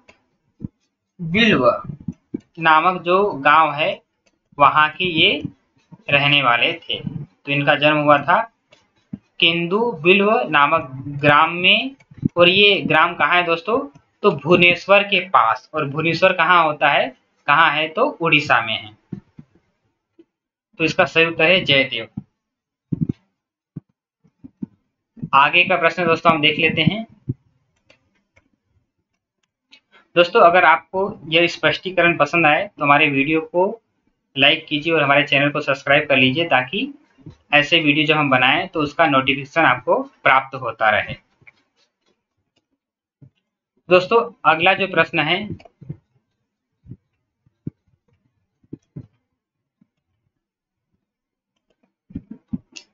डॉक्टर रामविलास शर्मा ने नव जागरण के लिए आवश्यक माना है।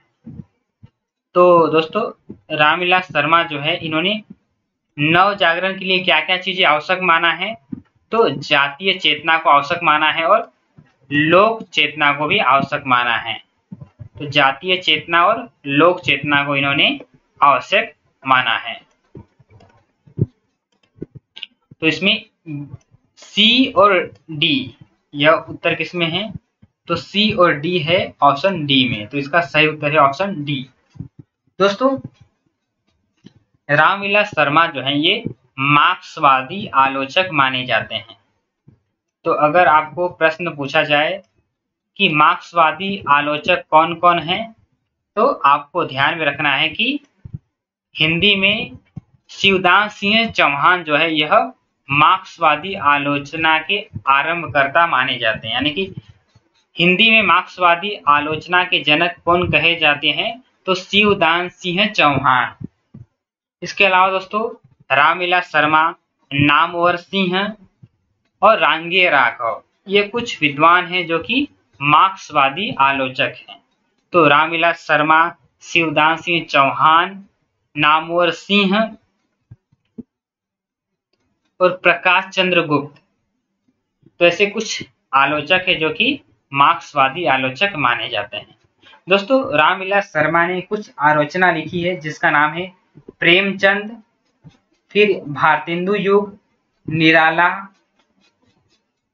प्रगति और परंपरा, प्रगतिशील साहित्य की समस्याएं, निराला की साहित्य साधना। दोस्तों एक जो महत्वपूर्ण चीजें है कि निराला की साहित्य साधना, तो निराला की साहित्य साधना के लिए दोस्तों इन्हें हिंदी ग्रंथ एकेडमी का पुरस्कार दिया गया था। निराला की साहित्य साधना, तो यह साहित्य है।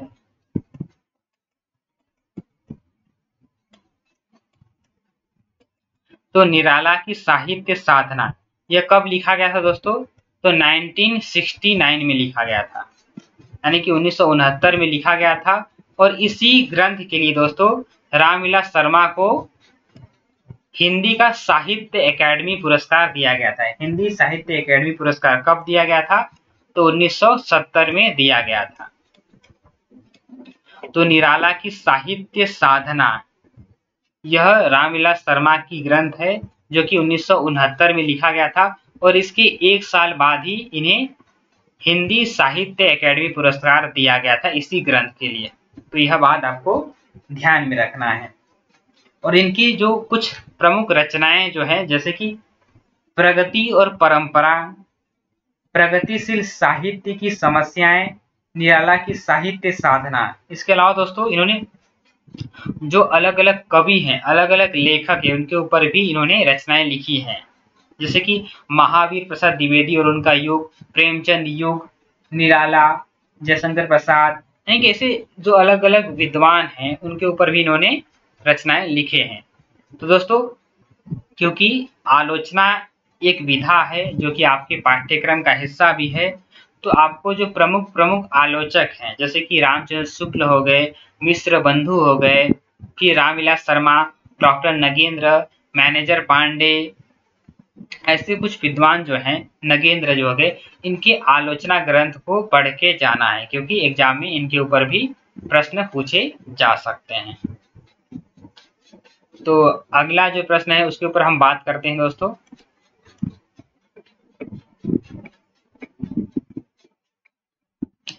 दोस्तों नव जागरण का सबसे अधिक प्रभाव किस साहित्य पर पड़ा है? दोस्तों आधुनिक काल में जो नव जागरण का प्रभाव है वो सबसे ज्यादा जो है वो बंगला साहित्य पर पड़ा है। क्यों पड़ा है दोस्तों? तो इसके कई कारण हैं।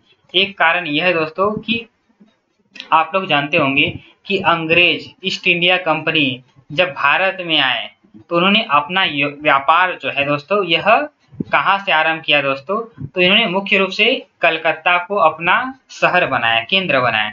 इसलिए दोस्तों फोर्ट विलियम कॉलेज की स्थापना भी दोस्तों कलकत्ता में किए गए थे और वहां पर दोस्तों फोर्ट विलियम कॉलेज के माध्यम से दोस्तों जो अलग अलग भाषाएं हैं उसके माध्यम से दोस्तों जो साहित्य का प्रसार हुआ और भारतीय जो जन है, भारतीय कवि जो है, भारतीय विद्वान जो है, उन्होंने अंग्रेजी पढ़ना शुरू किया और उन्होंने अंग्रेजी साहित्य को जब अध्ययन किया तो अंग्रेजी साहित्य का प्रभाव जो है यह बंगला साहित्यकारों के ऊपर पहले पड़ा था। तो यह आपको ध्यान में रखना है कि नव जागरण का सबसे अधिक प्रभाव किस साहित्य पर पड़ा? तो बंगला साहित्य पर। और कौन कौन से लेखक थे दोस्तों बंगला साहित्य में? तो सबसे जो प्रसिद्ध लेखक है रविंद्रनाथ टैगोर, फिर बंकिम चंद्र चटर्जी, शरद चंद्र चट्टोपाध्याय और माइकल मधुसूदन। दोस्तों ये जो लेखक हैं बंकिम चंद्र हो गए, शरद चंद्र हो गए, माइकल मधुसूदन हो गए, रविंद्रनाथ टैगोर हो गए, तो इनकी रचनाओं का दोस्तों हिंदी में बहुत भारी मात्रा में अनुवाद हुआ है। अगर आप भारतेंदु युग और द्विवेदी युग में देखोगे दोस्तों तो बंगला भाषा के बहुत से नाटकों का उपन्यास का हिंदी में रूपांतरण देखने को मिलता है। तो इसका सही उत्तर है दोस्तों ऑप्शन ए, बंगला साहित्य। दोस्तों अगला जो प्रश्न है, निम्नलिखित रचनाओं में कुबेर नाथ राय की रचनाओं वाले सही विकल्प का चयन कीजिए। दोस्तों थोड़े समय पहले हमने ये बात किया था कि कुबेर नाथ राय यह क्या है, ललित निबंधकार हैं।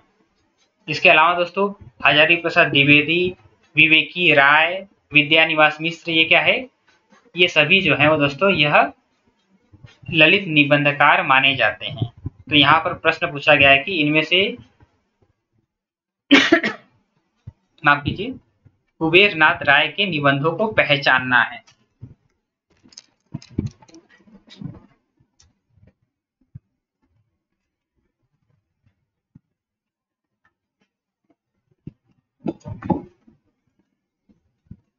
दोस्तों पर्ण मुकुट यह कुबेर नाथ का निबंध है। मन पवन की नौका यह भी कुबेर नाथ राय का निबंध है।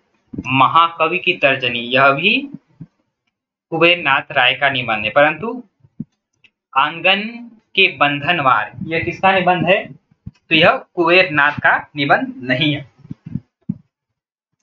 तो दोस्तों यह निबंध जो है वह विवेकी राय का निबंध है। तो विवेकी राय का यह निबंध है।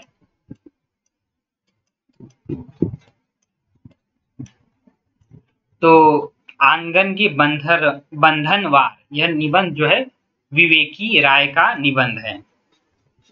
दोस्तों कुबेर नाथ राय इनका जो निबंध है, जो कि इनका पहला निबंध है दोस्तों, अगर इसके ऊपर भी प्रश्न पूछा गया है, प्रिया नीलकंठी, प्रिया नीलकंठी, यह इनका पहला निबंध है।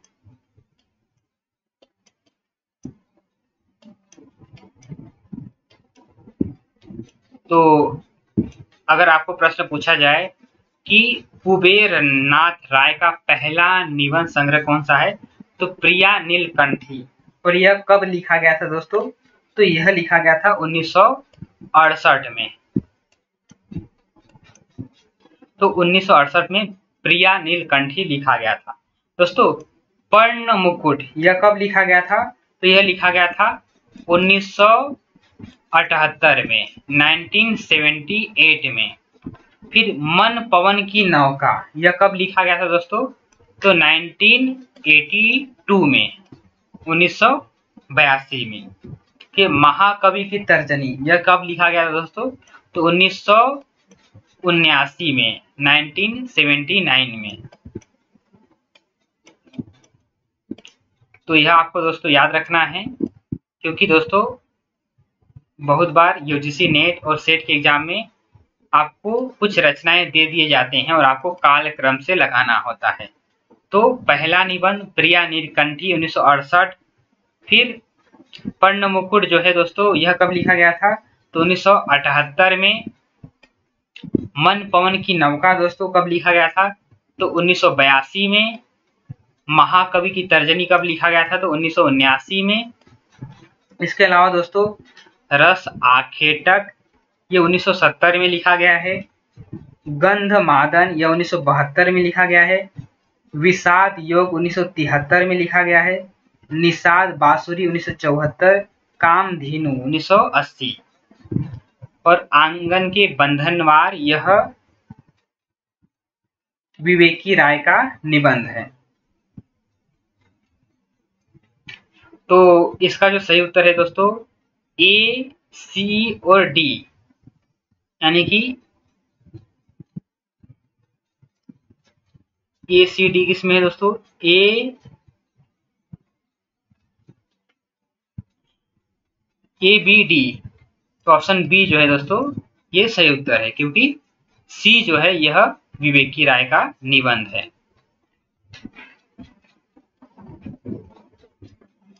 दोस्तों अगला जो प्रश्न है वो हम देख लेते हैं। तो यहाँ स्थापना तर्क वाले प्रश्न हैं। तो यहाँ पर स्थापना दिया गया है। हिंदी साहित्य के इतिहास ग्रंथों में फोर्ट विलियम कॉलेज की भूमिका का अधूरा मूल्यांकन ही दिखाई देता है। तो अभी दोस्तों हमने फोर्ट विलियम कॉलेज की बात की थी, तो इसके ऊपर प्रश्न आ ही गया। तो हिंदी साहित्य के इतिहास ग्रंथों में फोर्ट विलियम कॉलेज की भूमिका का अधूरा मूल्यांकन ही दिखाई देता है। तो यह स्थापना जो है दोस्तों वह सही है। अब तर्क देख लेते हैं।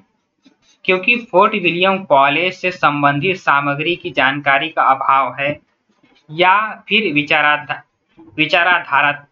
विचारधारात्मक आग्रहों से युक्त इतिहास लेखन, यानी उन्हीं तथ्यों का चुनाव जिससे अपने आग्रह को प्रतिष्ठा दी जा सके। तो यह जो तर्क है दोस्तों वह भी सही है, क्योंकि फोर्ट विलियम कॉलेज से संबंधित जो जानकारी है उस जानकारी का अभाव दिखाई देता है।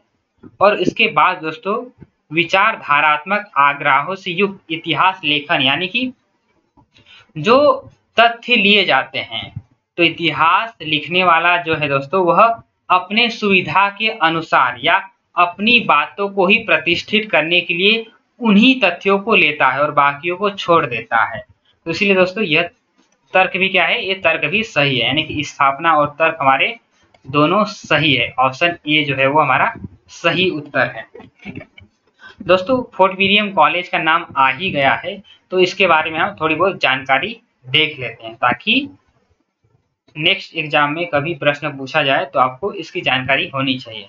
दोस्तों ये जो फोर्ट विलियम कॉलेज है इसकी स्थापना दोस्तों कब हुई थी, तो ये हुई थी 1800 ईस्वी में। तो 1800 ईस्वी में हुई थी। अंग्रेज के जो दोस्तों तत्कालीन जनरल गवर्नर जो थे उनका नाम था लॉर्ड वेलेजली। तो आप लोग जानते होंगे कि अंग्रेज के जो गवर्नर थे उन्हें लॉर्ड कहा जाता था। और किसने इसकी स्थापना की थी, तो वेलेजली ने।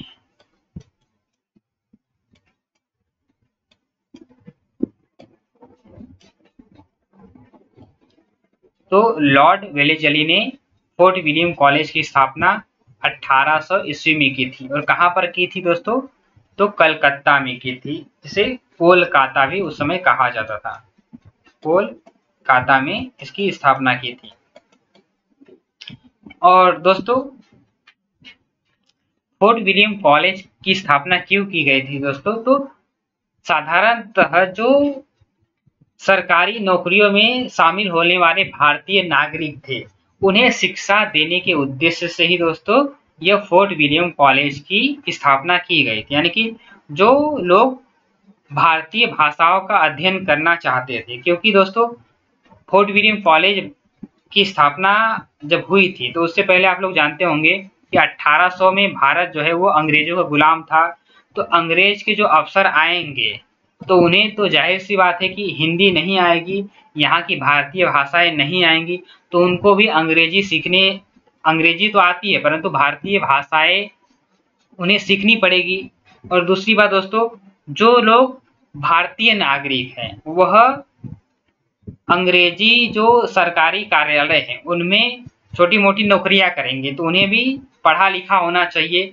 तो साधारणतः दोस्तों अंग्रेजों की नौकरी करने के लिए जो लोग नागरिक तैयार हो रहे थे, चाहे वो अंग्रेज हो चाहे भारतीय हो, तो उनको सिखाने के लिए, पढ़ाने के लिए ही फोर्ट विलियम कॉलेज की स्थापना की गई थी। और इसमें दोस्तों कई भाषाओं का अध्ययन होते थे, जिसमें उर्दू, फारसी, अंग्रेजी, हिंदी, संस्कृत, इन भाषाओं का अध्ययन किए जाते थे। और दोस्तों इसमें जो हिंदुस्तानी विभाग है, तो हिंदुस्तानी विभाग के जो अध्यक्ष थे उनका नाम था गिल क्राइस्ट। तो इसके ऊपर दोस्तों कई बार प्रश्न पूछा गया है, तो यह बहुत ही महत्वपूर्ण तथ्य है। तो दोस्तों यह आपको ध्यान में रखना है, यह नाम आपको अच्छे से याद कर लेना है, क्योंकि दोस्तों इसके ऊपर प्रश्न पूछे जाने की संभावना है। तो दोस्तों आपको अगर प्रश्न पूछा जाए कि फोर्ट विलियम कॉलेज में हिंदुस्तानी विभाग के प्रथम अध्यक्ष कौन थे, या फोर्ट विलियम कॉलेज के हिंदुस्तानी विभाग के अध्यक्ष कौन थे? तो उनका नाम है जॉन किलक्राइस्ट। तो जॉन किलक्राइस्ट जो थे वो हिंदुस्तानी विभाग के अध्यक्ष थे। दोस्तों, अगर आपको पूछा जाए कि फोर्ट विलियम कॉलेज में हिंदी के प्राध्यापक कौन कौन थे, यानी कि हिंदी भाषा जो सिखाने वाले लोग थे उनके कौन कौन से विद्वान थे, तो आपको 4 ऑप्शन दिए जा सकते हैं, तो उनमें से 2 पहचानना होगा। तो दोस्तों, एक का नाम है लल्लू लाल। तो लल्लू लाल जो है वो फोर्ट विलियम कॉलेज के प्राध्यापक थे। और इसके साथ ही दोस्तों एक और है जिनका नाम है सदर मिश्र। तो सदर मिश्र जो है दोस्तों, यह भी क्या है, यह भी फोर्ट विलियम कॉलेज से संबंध रखने वाले हैं।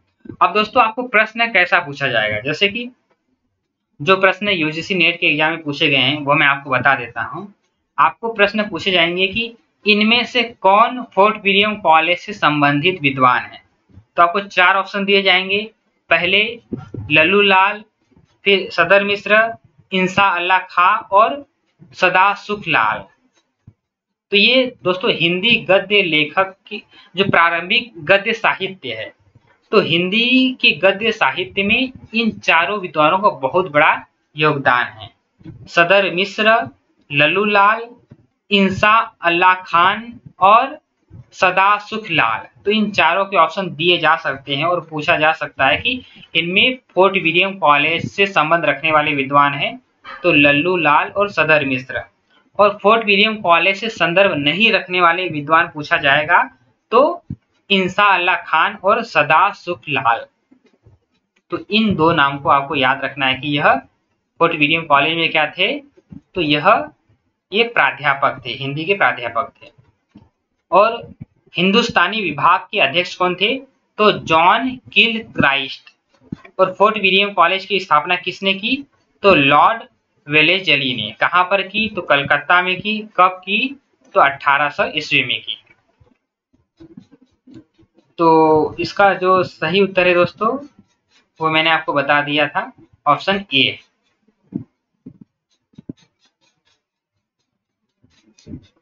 तो दोस्तों अगला जो है वो प्रश्न हम देख लेते हैं।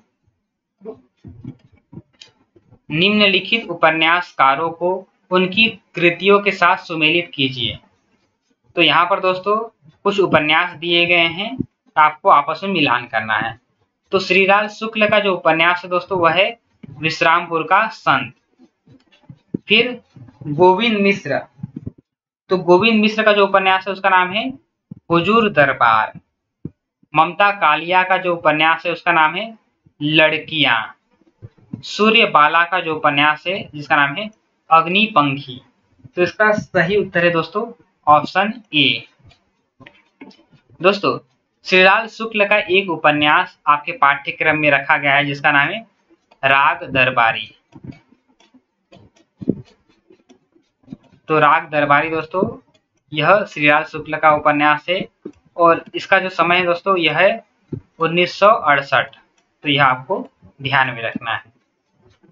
और विश्रामपुर का संत यह कब लिखा गया था दोस्तों, तो यह लिखा गया था 1998 ईस्वी में।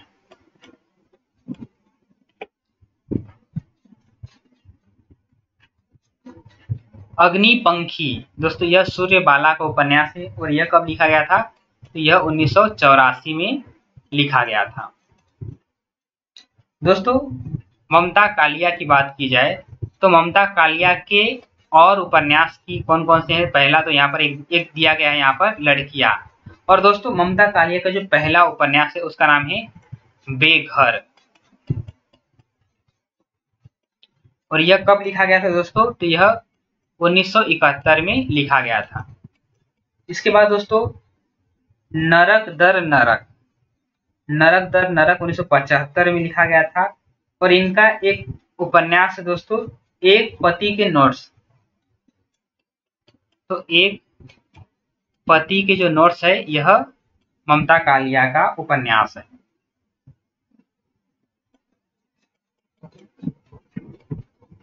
माफ कीजिए, एक पत्नी के नोट्स।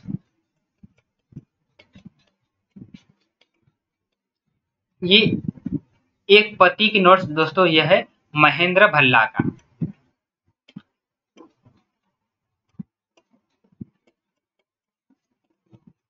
महेंद्र भल्ला। तो अगर आपको प्रश्न पूछा जाए कि एक पति के नोट्स यह किसका है, तो यह महेंद्र भल्ला का है। और अगर आपको पूछा जाए कि एक पत्नी की नोट्स, तो उसके लेखिका कौन है, तो ममता कालिया है।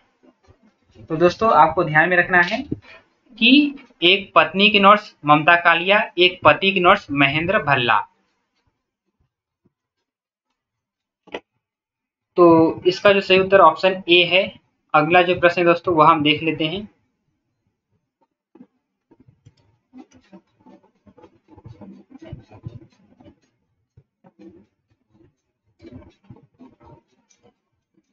एक पंक्ति दी गई है दोस्तों, आपको पहचानना है कि इसके लेखक जो है, मतलब ये पंक्ति किस पुस्तक से ली गई है। हम कौन थे, क्या हो गए हैं और क्या होंगे अभी, आओ विचारे आज मिलकर ये समस्याएं सभी। पंक्तियां किस काव्य ग्रंथ से उद्धृत की गई है। तो दोस्तों यह पंक्ति जो है वह भारत भारती काव्य से ली गई है। और यह जो जितने भी ऑप्शन दिए गए हैं दोस्तों वो किसके हैं, तो वह मैथिली शरण गुप्त के हैं। तो मैथिली शरण गुप्त के द्वारा ये सभी काव्य जो है वो दोस्तों वो लिखे गए हैं। तो मैथिली शरण गुप्त के द्वारा ये सभी रचनाएं लिखे गए हैं। इनका प्रकाशन वर्ष भी दोस्तों हम देख लेते हैं, ताकि अगर आपको प्रकाशन वर्ष जो है वो कालक्रम से पूछा जाए तो आपको उसका उत्तर पता होना चाहिए। तो भारत भारती दोस्तों यह 1912 में लिखा गया था। पंचवटी यह दोस्तों यह 1925 में लिखा गया है। द्वापर दोस्तों यह 1936 में लिखा गया है। साकेत जो कि आपके पाठ्यक्रम का हिस्सा है, साकेत का 9वां सर्ग, तो साकेत 1931 में लिखा गया है। दोस्तों मैथिली शरण गुप्त की रचनाओं के ऊपर कई बार जो है दोस्तों वह कालक्रम से प्रश्न पूछे जा सकते हैं और जाते रहे हैं। तो आपको दोस्तों इनकी रचनाओं को कालक्रम से याद कर लेना है। दोस्तों इसके ऊपर भी हमने एक वीडियो बनाया है जिसमें हमने मैथिली शरण गुप्त के जो सभी प्रमुख काव्य ग्रंथ है उनको कालक्रम से याद किया है एक ट्रिक के माध्यम से। वो ट्रिक इस प्रकार है दोस्तों की साके यशो द्वापर जय विष्णु प्रिया, तो रंग में जय भारत, पंचवटी में झंकार, साके यशो द्वापर जय विष्णु प्रिया। तो यह ट्रिक अगर आप याद कर लोगे दोस्तों, इसका जो लिंक है मैं दोस्तों इसी वीडियो के ऊपर जो मैं आई बटन में दे दूंगा। और हमारे चैनल में भी दोस्तों ऐसे बहुत से वीडियो अपलोड किए गए हैं जिनमें हम कवियों और लेखकों के रचनाओं को कालक्रम से एक ट्रिक के माध्यम से याद करते हैं। तो अगर आप उन वीडियो को देखना चाहते हो दोस्तों तो हमारे चैनल के प्लेलिस्ट में दोस्तों कवियों का परिचय नाम से प्लेलिस्ट बनाया है, उसमें कवियों के रचनाओं को आप कालक्रम से याद कर सकते हो। तो रंग में जय भारत, पंचवटी में झंकार, साके यशो द्वापर जय विष्णु प्रिया, यह ठीक है। जैसे कि रंग में भंग, यह मैथिली शरण गुप्त की पहली काव्य संग्रह है। रंग में भंग यह कब लिखा गया था, तो 1909 में। अगर आपको प्रश्न पूछा जाए कि मैथिली शरण गुप्त का पहला काव्य संग्रह कौन सा है, तो रंग में भंग, और कब लिखा गया था, तो 1909 में। अगर दोस्तों आपको पूछा जाए कि मैथिली शरण गुप्त की पहली कविता कौन सी है, तो उसका नाम है हेमंत, और यह कब लिखी गई थी हेमंत, तो 1905 में। तो कंफ्यूज नहीं होना है दोस्तों, पहली कविता हेमंत है 1905 में, और कविताओं का संग्रह यानी कि काव्य संग्रह रंग में भंग 1909 में। तो मैथिली शरण गुप्त का जो जन्म है दोस्तों वह 1886 में हुआ था, चीरगांव झांसी में। तो यह ध्यान में रखना है कि 1886 में चिरगांव झांसी में इनका जन्म हुआ था। और इनकी पहली कविता है हेमंत 1905, पहला काव्य संग्रह है रंग में भंग 1909, और बाकी का प्रकाशन वर्ष यहाँ पर दिया गया है। दोस्तों अगला जो प्रश्न है वो हम देख लेते हैं।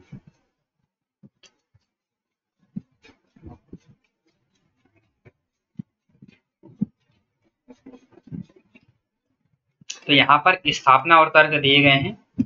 स्थापना दिया गया है, नया रचनाकार अनास्था, संत्रास, संलाज, आत्मनिर्वासन, विसंगति, विडंबना आदि की बात अब पहले की भांति नहीं करता। तो यह जो स्थापना है वह सही है, क्योंकि उसने अनास्था के अंधकार में रहना स्वीकार कर लिया है। तो यह जो तर्क है वह गलत है। तो इसमें स्थापना सही और तर्क गलत। ऑप्शन ए जो है वो सही उत्तर है। अगला जो प्रश्न है दोस्तों, प्रकाशक मानक बहुभाषी डेस्क प्रकाशन सॉफ्टवेयर का विकास किस कंपनी ने किया है? तो इसका उत्तर है ऑप्शन ए, सोनाटा कंपनी।